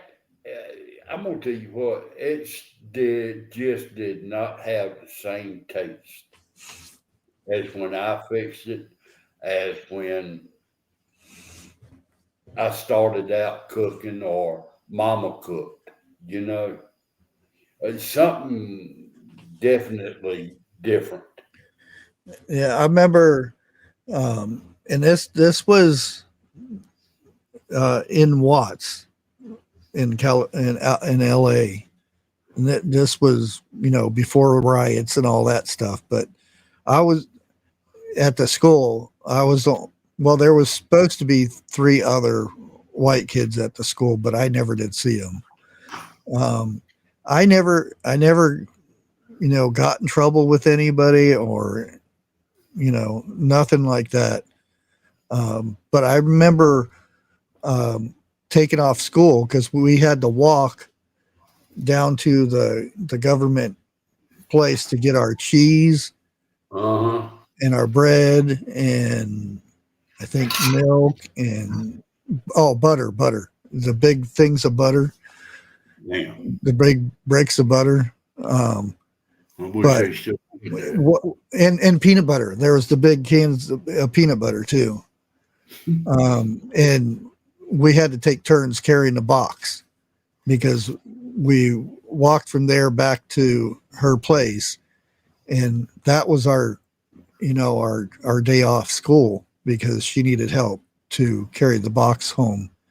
And when we got home, she would make us grilled cheese, and that best Dude, grilled cheese ever because she cut it how she wanted to cut it, and she would cut them big slabs of cheese on that and butter. And oh man, that was best grilled cheese ever. Dixie, me and Dixie was sitting here talking probably about a week or so ago, maybe a little longer. And we both agreed on this right here. Nothing tastes no better than a grilled cheese sandwich with a bowl of tomato soup. Oh yeah. You know, that that right there brings back a lot of memories from your Mhm. childhood, you know. And tomato soup, I tried a can of it, what, a couple months ago. That shit made me sick. Oh yeah. It's got you can't find a can of tomato soup. Well, you probably can, but not anything Right. cheap that doesn't have a high fructose corn syrup in it and uh, um, genetic modified or that ingredient thing. Look, we did not ask for all the chemicals. Bring the original stuff back. You just got to make it yourself. I know. Well, today I made the wrong thing. I made the hell is it? Lipton, not soup mix, the salad dressing. Oh, ranch. Yeah, I wanted the soup mix, but I made the ranch dressing. All I gotta do is add buttermilk to it. I'm gonna try it. I got a carbon butter. No, but the we've got some of that cheese, government cheese. Okay. When I first started eating on it, it didn't taste that good. It did not taste like it did when I was coming up. But it's got to Oh, put, oh, the old stuff was good. yeah, the old stuff was The good. stuff they did it in the '90s and up. Well, they stopped doing it, but um, Oh, that stuff I'm is going horrible. back. I'm going back in memory back in the 70s, you know, when you got a voucher of food stamps that you had to tear out of a book and take to the cashier Yeah. like that. It wasn't a card, you know, and you got cheese like that. Oh, And I got this was actually um, that was the best. government something. I can't remember the name of the place, but it wasn't from welfare or anything. It was an actual government thing that you go once a month and Yeah, get your you didn't give them money or anything. You just had to no. um, say give your name and all that stuff. Well, And now here, well, I ain't gonna say up here, but I mean, it is government. I do know what you're talking about. mhm. You know, I remember going with Mama back in the day, getting the stuff like that. And now, where we go, only on Fridays, you drive up and they load it up for you. Monday through Thursday, you got to walk in and get it yourself. Oh, food bank. Yeah. Yeah. There. I don't know if it's. I think it used to be called Secret Angel or something like that, to where they give It's you been a a while. booklet and you could give them so much money, and then you get uh, a bundle of stuff, and it was meat and cheese and bread and different things um, for low income people. But I don't know if they still have that. I don't know. Now, when me and Dixie first 5 years of our marriage, I'm gonna tell you what, they the hardest years of any marriage, plain simple. We've run into some rough times. We had to have help. It was either we made too much or Yeah. whatever, you know. But we finally went to a church which was around the corner from where we lived. We didn't know this. I think I myself has been there 2 or 3 years. Walked in up there, sat down, filled out a paper, and they took us to the building out back. And they asked, were we driving? I said, no, we walking. She told me to go home and get a car. Dude, the trunk was full. But I think 6 months on down the road, they went out of business. Hmm. That hurt because I don't care who you are, plain simple. Everybody, once in a blue moon, needs some help. Yeah. Do you remember what that program's called, Bobby? By chance, I looked it up, and I don't even know if it's Angel or not, but there's one that says Project Angel. It's for food. I can't remember if that's it or not.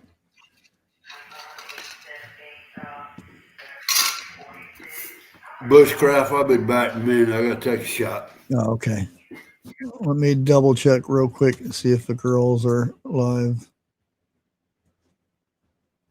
I really thought they were going to be live tonight because of they were home at a sensible time, but they may have to hit the road again.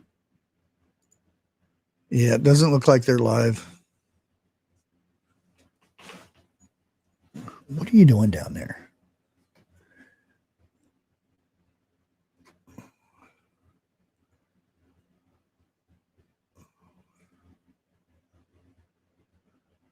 Okay. Yeah.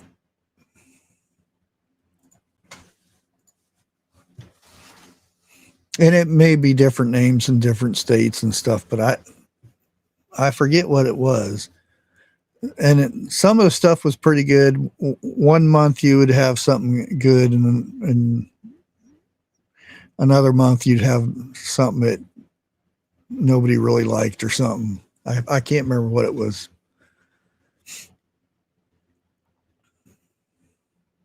But we did that for a good while. The kids loved doing it, because it was, it was a surprise what you would get. They'd come out with the box and they'd be all happy. We got this. I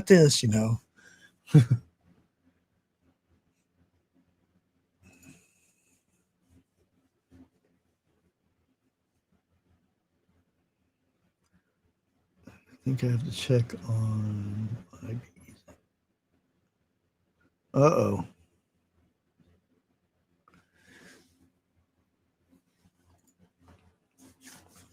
Do you have a lot of flowers in that area, B?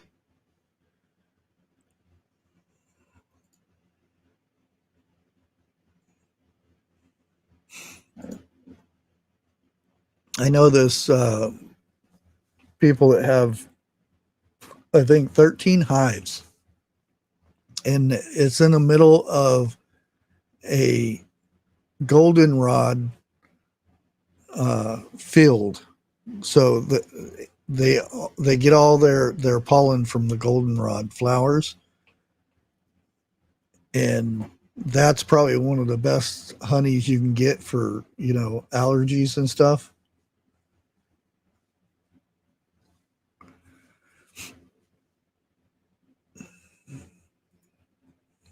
Okay, yeah, lots of weeds.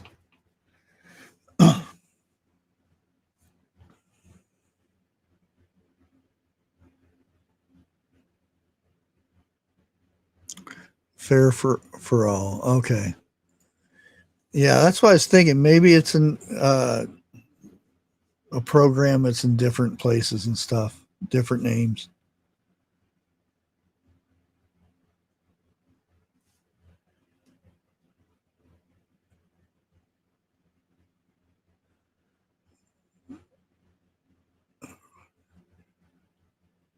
Okay. Yeah, and that's what they said. It's that field is, um, if you have allergies and stuff. And and some people say, "Oh, I'm allergic to goldenrod," but the honey that they have, they're not allergic to it, which is very interesting. they they said that they'll have people in the area buy their honey, and their allergies just disappear after using that honey.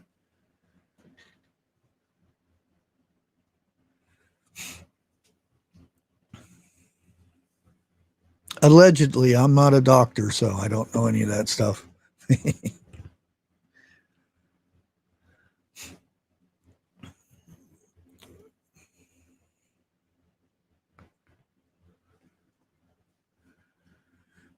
You have a good night, Harvest. Yeah, I'm not going to be on too much longer. I'm going to get me something to eat here,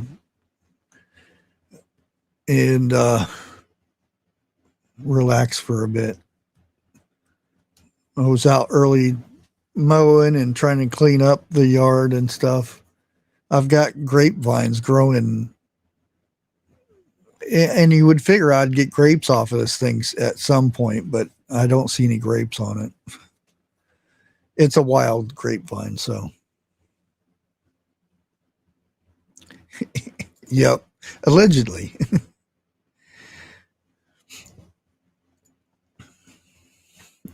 I came across the news program, and the guy said, allegedly, and I started laughing.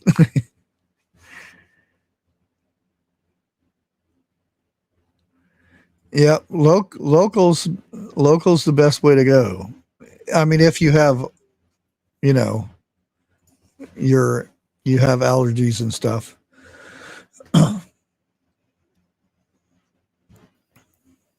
Okie doke. I'll be back. Did it go down right? It went down and came out right. Oh, you talk about my shot. Yeah, it Yeah. went in.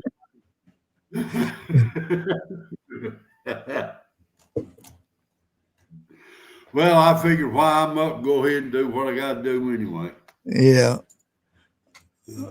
I'll go ahead and if anybody wants it, I'll put that recipe if I can find out how to do it. There we go. Now, Come on. what recipe would we be talking about? The Chuck Wagon recipe. It's called Chuck Wagon casserole. Dude, I'm gonna have to do the cowboy pasta. That's some of the best stuff I've tasted. We made Dixie. Now, okay, let's get something straight. I've never made it. Dixie's the only one made it. We made a pot. She made, damn, I can't even get my story together. She made a pot for a function. I can't remember what function it was. It was one of the biggest pots we had. There wasn't none left. I was thinking, hey, I get, maybe a spoonful or a bowl full. I didn't even get a sniff of it. And everybody was complimenting her on how good it was. It's medium pasta shells, red and yellow onions. Huh? Yeah, them two. Two jalapenos de-seeded. You can leave the stems in it. A hamburger. I mean, that shit was good. Yeah. And it's not as pricey as you think. They're talking about the honey. Yeah, honey. And I don't know if I can still get it for this, but they used to sell it for, and this is like a couple years ago, $15 for a quart of honey, which Oh my God. is a good price for, honey that it hasn't been cooked or anything.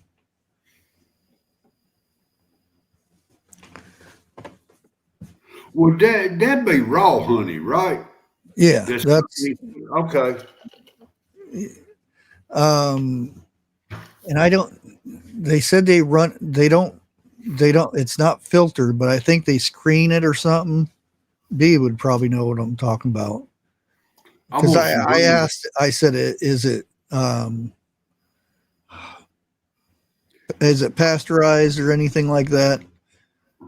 Because the stuff you get at the store, they do that unless it's, and I think they even do it with the raw honey too, unless you get it from an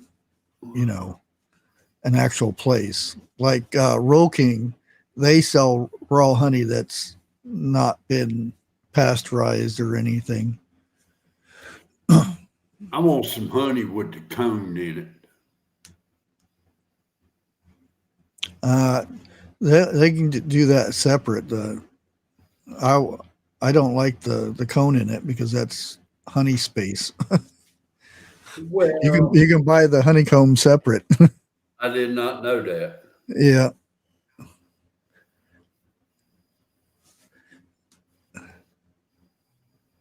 Yeah. Yeah. But I don't know if it's okay, it's like a straining spaghetti, only slower. Yeah. Yeah. It's not like a going through a filter machine or anything. It's just like she said, spaghetti. Now, ain't they got a thing that they can put the honey and everything in and spin it around, and Well, the honey? they put their, and I don't know what it's called, the little trays. I think Yeah, there's like 3 spots for them, and then you run it around, and it pulls the honey from their the tray right. things. I don't know what they're called. I don't know, but I do know what you're talking about. Yeah, and they well, I don't know. They might have you know electric ones or something, but the ones I seen and they use a Manual. yeah. That's the only ones I've ever seen.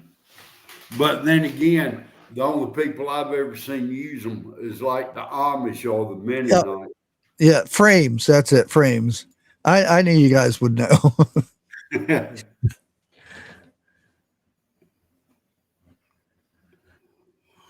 But Yeah, you don't want to walk into one accidentally either. and they got the little thing at the bottom of it to where you can a spigot. Bushcraft, I know you ain't as old as I am, but you need to get some memory pills.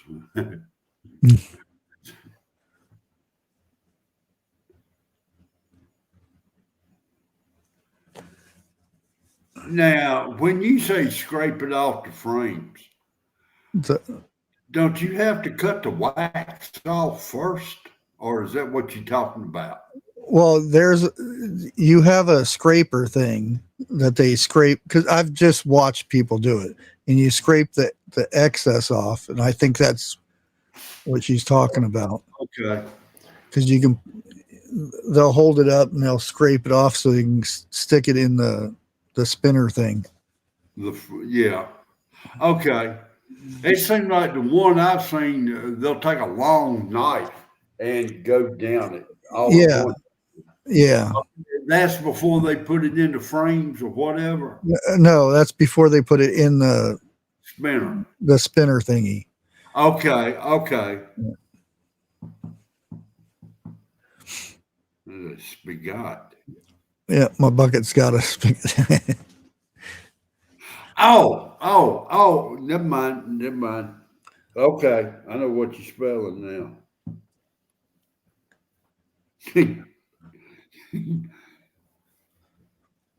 I know B is a much speller than I am. Me, I spell it the way it sounds. Ask Dixie.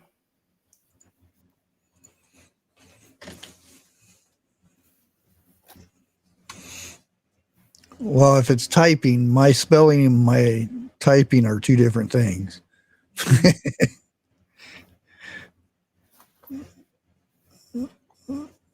Well, and that's with me reading. I used to have trouble reading because my brain would read the word before my eyes seen it all. So I would, and I could still look over a book without reading line by line, and I can read a page without looking at it or reading it, if that makes sense. We'll go to Goodwill or something, and I can stand back and scan things and spot something that I'm looking for. Like, and I don't read every book, but my brain sees what I'm looking for. Yeah. I don't know if it makes sense, but like for a DVD, my son will be looking for Pokemon or Dragon Ball or something like that, and I'll scan the whole thing and I'll see it, or my brain sees it and I point it out and grab it without reading every little book and DVD or something like that. Well, that's one good thing about being tall. You can see over aisles where the short people can't, and you can hurry up and get to it. Yeah. Well, that's because there's always somebody in the way, and it's easier for me to stand like 6 feet back, and Yeah. I can still read everything. And the other people will be up there, trying to read the books and stuff. I'm like this, like you be 6 feet back. Woman, will you move your head so I can finish reading? Like I was always looking for ball books. Okay. Because I'm a cheapskate. I'd rather spend $2 on a book than go buy one for $20 online or something. Even though Roll King only had them, they had them for $13. I almost bought one, but I ended up finding one. Now I like going to I can't even think, like yard sales or whatever, looking for very old cookbooks. Yeah. If it's in the 20s and 30s, it's there. I got the money. I know where it's going. Well, if you read the directions and it says a handful of this and a pinch of that, those are the good ones. Believe it or not, I know exactly what you're talking about when you say a handful of this and a pinch of that and a dash. Yeah. Because that was a cup. Most cases.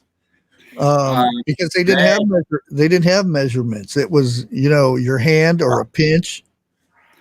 A dash was what, eighth of a teaspoon or something like that. Yeah. And a pinch meant a pinch. Don't go over a pinch or you just mess it all up. Yeah.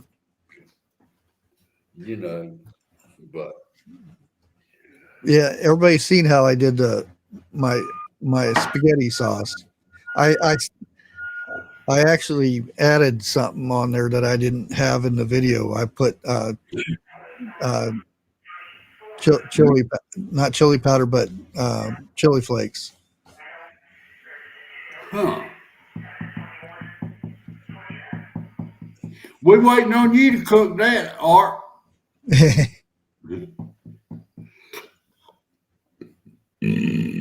Oh, Lordy. I do not know. Yeah, I do know what pill it is. It gives me indigestion bad.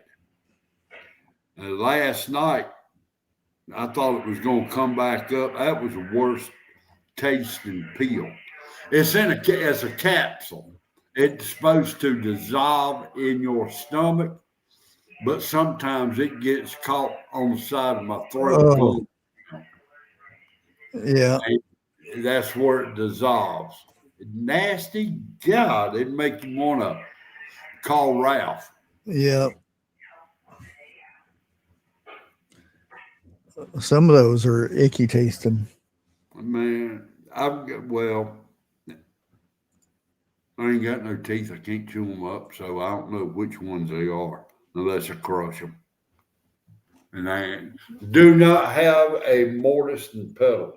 That's about don't. I want to get me one of those, but I don't want the icky ones that they have at the stores because you want the old ones because they don't absorb what you're grinding up.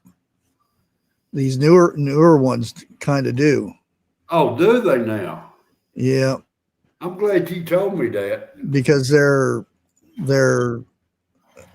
now if you can get a pure granite one, yeah, that's what you want. You don't want the synthetic rock that they make or whatever it is. Oh, that's what I was thinking about. Yeah, because well, if you're just grinding up dried stuff, it's not too bad. But if you're grinding up something other than that, you don't want that stuff to absorb into the rock because it could mix with something else. Well, I'm gonna say something. I thought that's what it was for, was to ground up dry stuff. If you're gonna ground up wet stuff, put it in a bag and beat it. No, I mean there's um there's all kinds of stuff that you could how do you think they make authentic guacamole and stuff? Man, I have no idea. I've never made it. I've ate If, it, but I've never made it. yeah, if you watch authentic Mexican guacamole being made, they'll do it in a motor and motor test the Immortal and pestle. mortar and pedestal. Yeah. Yeah, but see, the one I want is kind of like it looks like granite, or it is a granite Yeah, one. those are good ones. Yeah, pesto. Um, Yeah, there's some pesto. um, herbs that you can use that are wet. That Well, I ain't got into that yet. plantain. Um, if you have like cuts and stuff on you that you allegedly want to seal up, stop the bleeding and stuff, you can grind that up, and of course you can chew it and put it on a wound too, but allegedly. Yeah, Bushcraft. I don't know if you remember, or maybe it was just my parents or down here that we done it. Back in the day when one got cut, they put either kerosene or motor oil on it, and you was good. You very Turpentine. seldom get to yeah, turpentine. Yeah. That's, I but think that's the, and I'm not meaning this a bad way or anything, redneck version of iodine, yeah, okay. so to speak. And, well, some people think they think redneck is being, bad or anything. They're thinking redneck people does not have an education and they dumb Yeah. as hell. Let me tell Yeah. you something. Some of the Uh, smartest people I know are rednecks. yeah. That's if you ever hear of your zombie apocalypse uh, crew or group, I always want a redneck in my group. Oh, Oh, hell yeah. yeah. I consider myself a hillbilly redneck. Well, now, there ain't no better friend than to have a redneck Oh yeah. because if y'all friends to the end, Oh yeah. you know. You may get your tail tore up, you may tear his tail up. But Yeah. if somebody else steps in, you got the whole damn redneck clan behind you, not just one or two.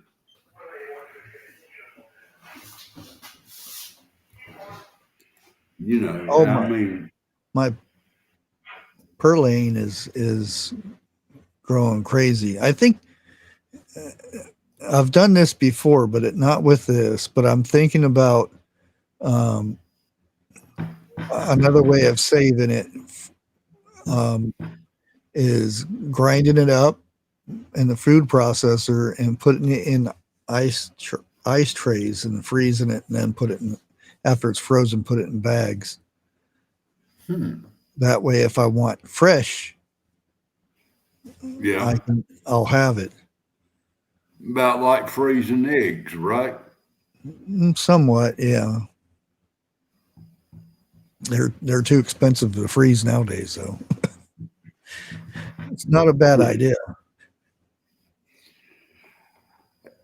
I think the last time I priced ice trays, damn near 20 years ago, and you could get 5 for $2. I could not tell you how much they are nowadays.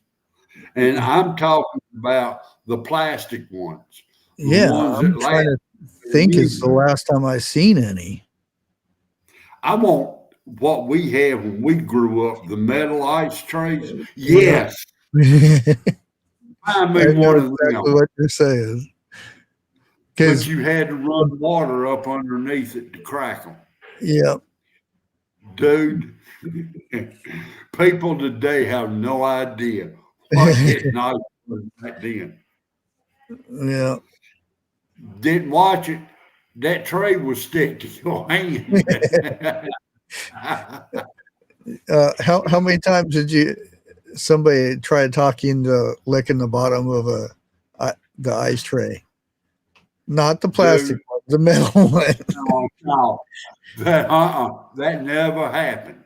They've tried, but it never happened. I've seen a boy do it one time before they ever asked me to do it. Nope. But the only way to get your tongue, the only way to get your tongue unstuck is lukewarm water. Yep, running underwater. Yep. That reminds me of that movie Christmas Story, where that boy sticks his tongue to the flagpole. Okay. Let's see. What was it? No, Double Dog Dare. And he done it. And these aren't plastic; they're the rubbery silicone things. Yeah, I Two throwed him in the trash. two for two. They're $2.43. I like the plastic ones. You know, one that break Uh, every. I don't. I think the Home Depot has them with covers over top of them for I eight know. dollars and 45 cents for a set of two. There's Damn. Rubbermaid one ice trays one for $4.97 at Walmart. Hey, look up on Amazon and see if you can't find the metal ice trays and how much they are, if they Yeah, even get. see if I'm they still curious. sell them. Really? Yep, they're 24.95. Stainless steel ones are 34. How in the world did we stack them on top of one another when we were coming up? I know Mama did. She had about two or three of them she would stack up.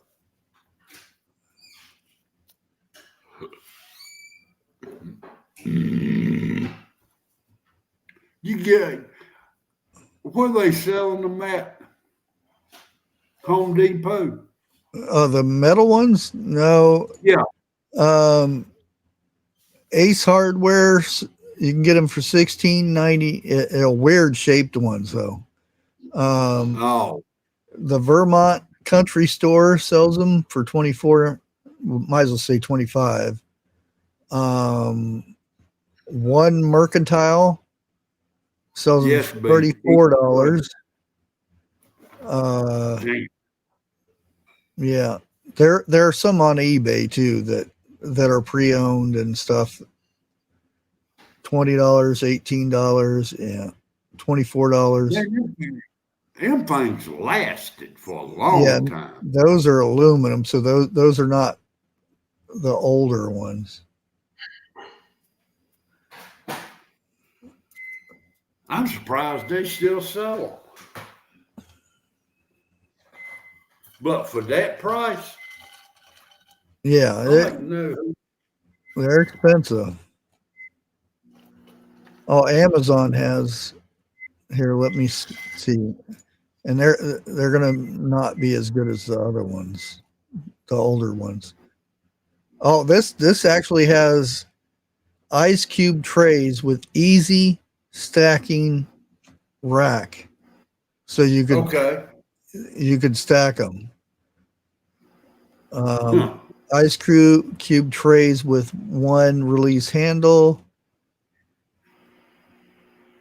Okay, let me see where that takes us. $44 for 2 ice trays. Wow.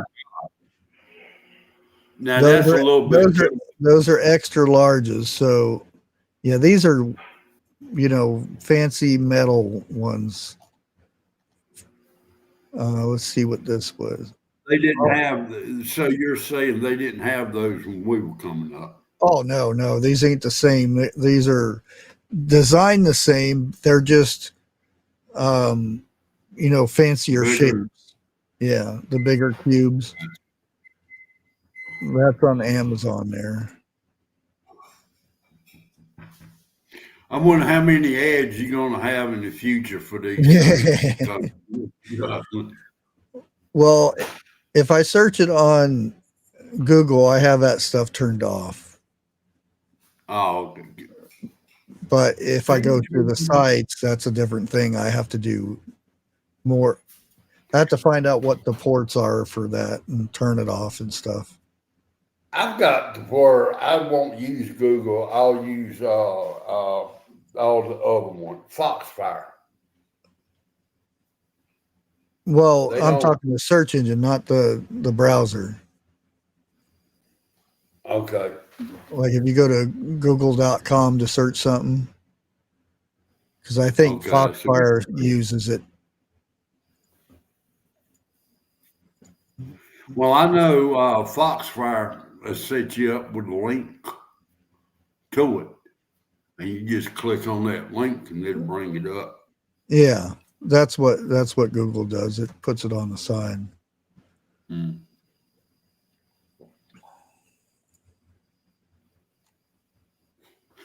How many times have you been working, have a 5-gallon water cooler? You go home and let's say you got an empty milk jug and you rinse that out and fill it up and freeze it. That was your ice for that cooler. Yeah.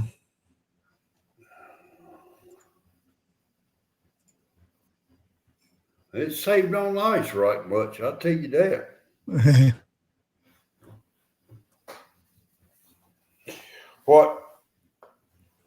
What we do is we put a gallon jug in there like that, and we'll put our drinks in it, for lunch or coming home. Man, you talking about something good and cold on the way home on a hot day. And no, I'm not talking about alcohol beverages. I'm talking like Mountain Dew, Pepsi, or something like that. We used to get the round barrel thing, and Yeah.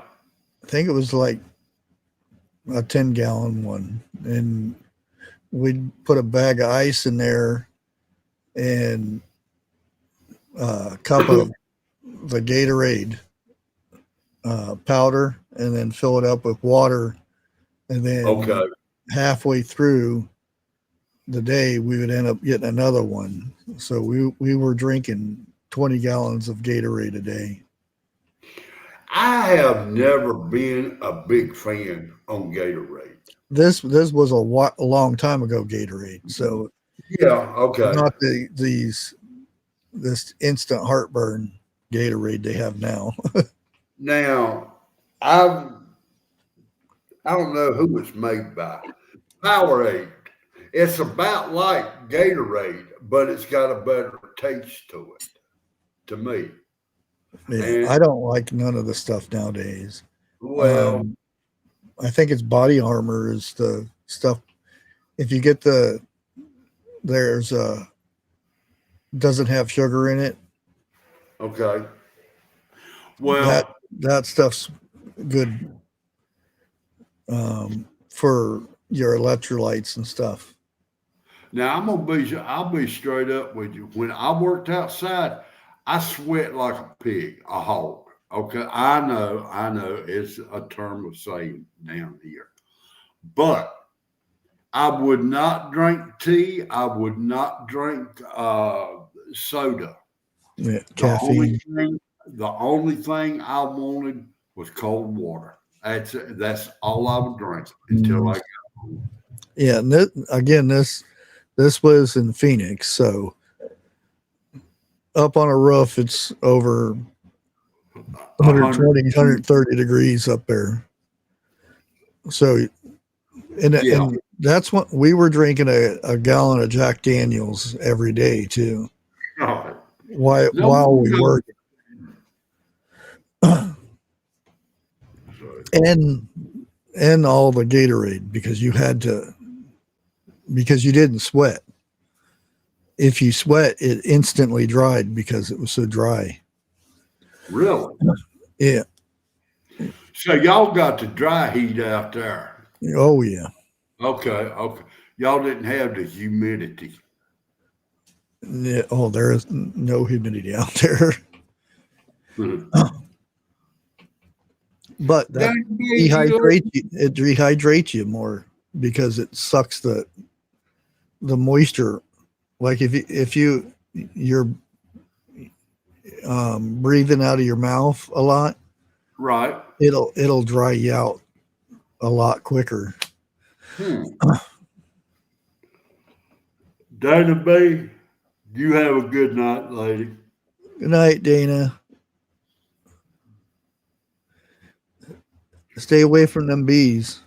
Well, now I know down here, I don't know if you can still get them or not, but during football practice and baseball practice, our coaches kept us stocked up on salt tablets. Yeah, they don't do that so much anymore.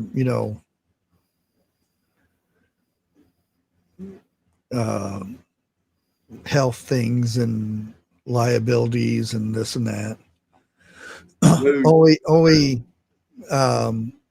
medical professionals can give kids things. Dude, back then, football practice, it was like popping a Pez candy dispenser back then. Yeah. They got patches now. Really? Mm-hmm. Again, they have to be medical supervised, thing. I ain't never heard of body armored water. Yeah, it's really good for electrolytes. I've got this because when I was on carnivore, because you can plainly see I'm not now. You have to have electrolytes or a very good salt, which I've got both, but I want to make sure I got enough of the minerals I need. Now, yeah, that water right there, does it give you pep during the day? Oh no, it's not a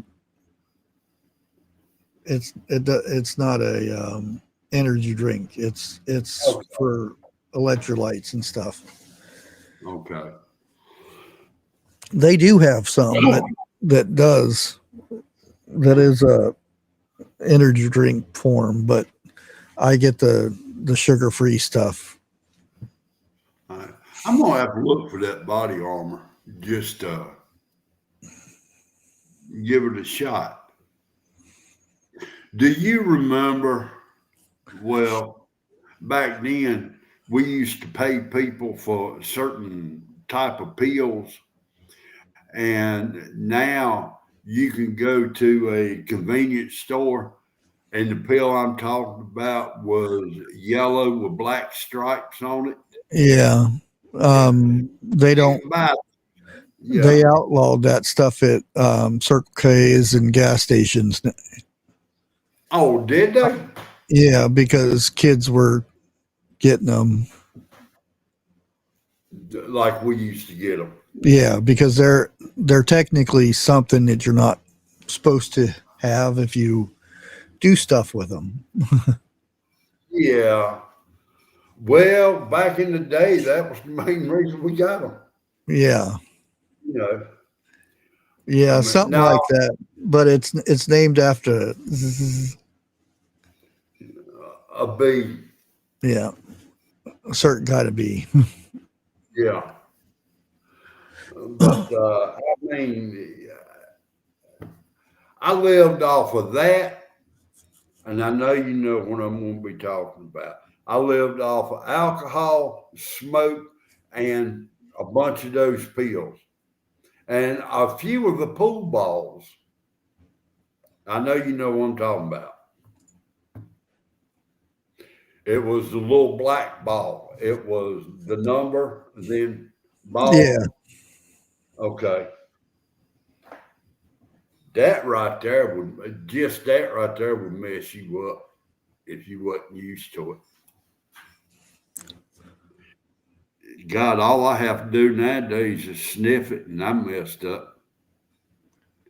My yeah, my body does, except for the drugs that my doctor prescribes me. I'm not. That's it. Shit, back in the day. Yeah, and this is I was sitting there reading this thing here, and they're talking about types of animals that they would encounter and get along the way. What Bu- is it? Buffalo, Wolverine? bear, cougars, squirrels, deer. Um, yeah, I said cougar, bear. Yeah, and Now, they I they may wouldn't they would eat the brain, the heart, the tongue, the liver, intestines. Nothing went to waste. right. At Vester, I've heard of that, but I never knew what it was. Now, there was a small animal, not even a mama grizzly bear would mess with. And I'm thinking it was a wolverine. Or badger. Yeah, badger. That's it. Yeah, They wouldn't mess with him. yeah. Those well, different areas. There's in the west. There's mongooses. There's The little what? ferret looking thing is just a Oh, mean looking thing. It'd tear you up. I think Pop used to call. I know I've said this before. Do you remember what a whistle pig was? Yeah, Okay. I'm trying to And find that. Oh, here it is. No, that's I think there's one person in chat that's going to know what it is right off the bat, maybe two. What a well more whistle. than that because you told us last Wednesday. I did. Yeah. Damn, I am getting old. I don't remember. I swear I don't. Hey Joe, how's it going? What's up, Joe? Yeah. Um, yeah, and I'm sure everybody knows what salt pork is, but while bacon was the most common preserved meat they'd eat, those in the military usually had to make do with salt pork. That's where salt pork originated, was from the military, all the way back to the Civil War thing stuff. Was it called salt pork or was it called something else? Salt something else. It is salt pork. There are different versions of it nowadays. Yeah, I've heard. soldiers would be issued salt pork as their version of combat ration. Whenever they were on the move, they'd slice it up, fry it, and eat it with a pan of bread.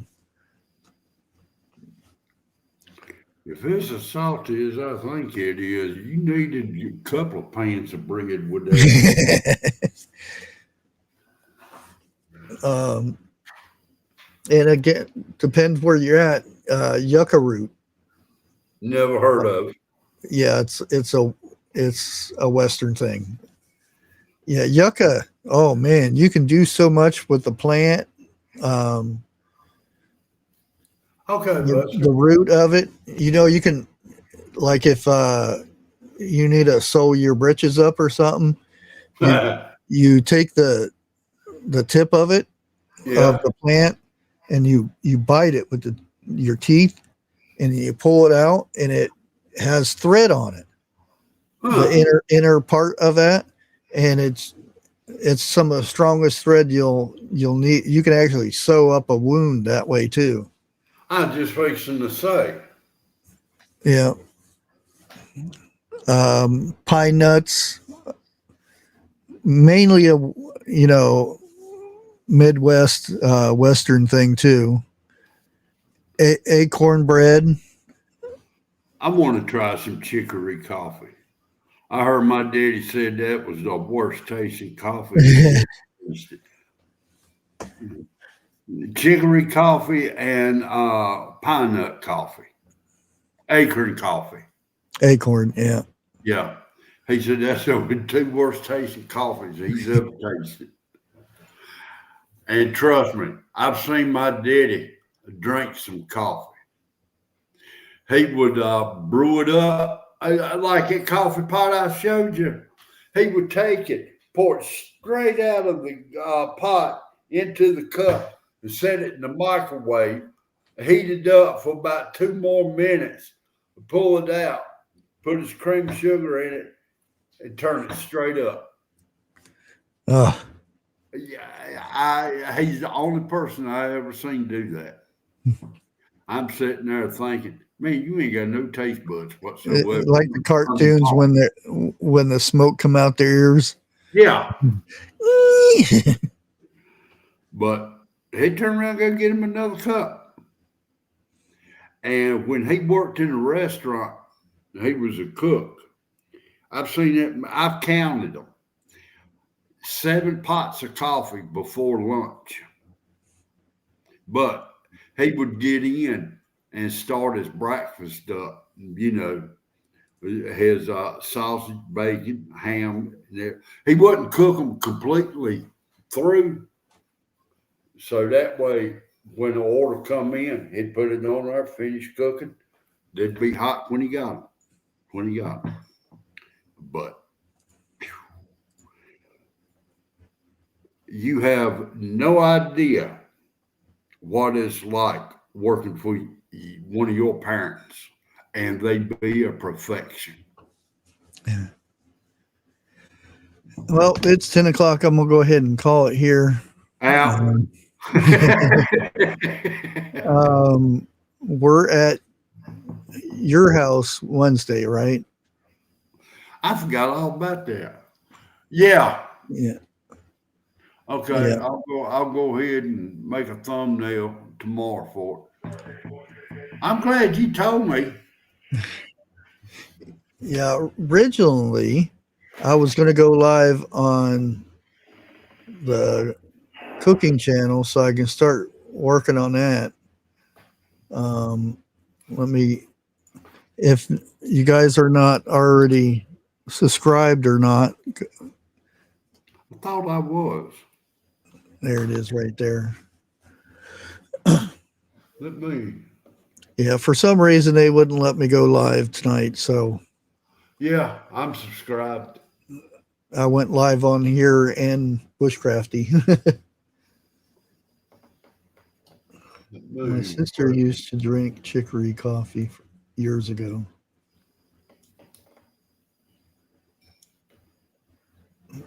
Okay, got it. But maybe, I don't think tomorrow, but maybe Thursday, I might try to go live on that channel. See if I can get a video out. Come on now. Tomorrow. You're gonna have to be in your backyard with a skillet pan cooking. No, I'm not cooking. I'm gonna actually use the microwave to cook the corn. So No, that's not cowboy cooking. I didn't say I was cowboy cooking. Yes, you did. No, not the whole time. I'm just making a salad. The first one. Cowboys made salad. Yeah. I really want to do the macaroni salad too. Probably the first time I make it, I'm going to probably wing it. And then when I taste it on camera, you'll have to look at my face and see if it was any good. We'll see how that goes. Yeah, I want to see that. Because I've seen it made for potato salad. I want to do it for macaroni salad. So we'll I've have had to see. macaroni salad. It's good. No, I know regular macaroni salad. I'm talking the deviled egg macaroni salad. Yeah. Got deviled egg in it. What can go wrong, right? Yeah. Jeff, Well, shut up. you guys have a good night. Thanks everyone for hanging out, and Ciao. use a laptop to go live. Well, it's not the subscribers. You can still go live with one subscriber. You just have to be verified that you are who you say you are. And I did that yesterday, but evidently I still need 24 hours before you can set it up. But anyways, we will catch you guys later. Everybody have a good night, and we'll see you Wednesday for sure over at Jeff's. If I don't forget. Thank you. Thank you. Thank you.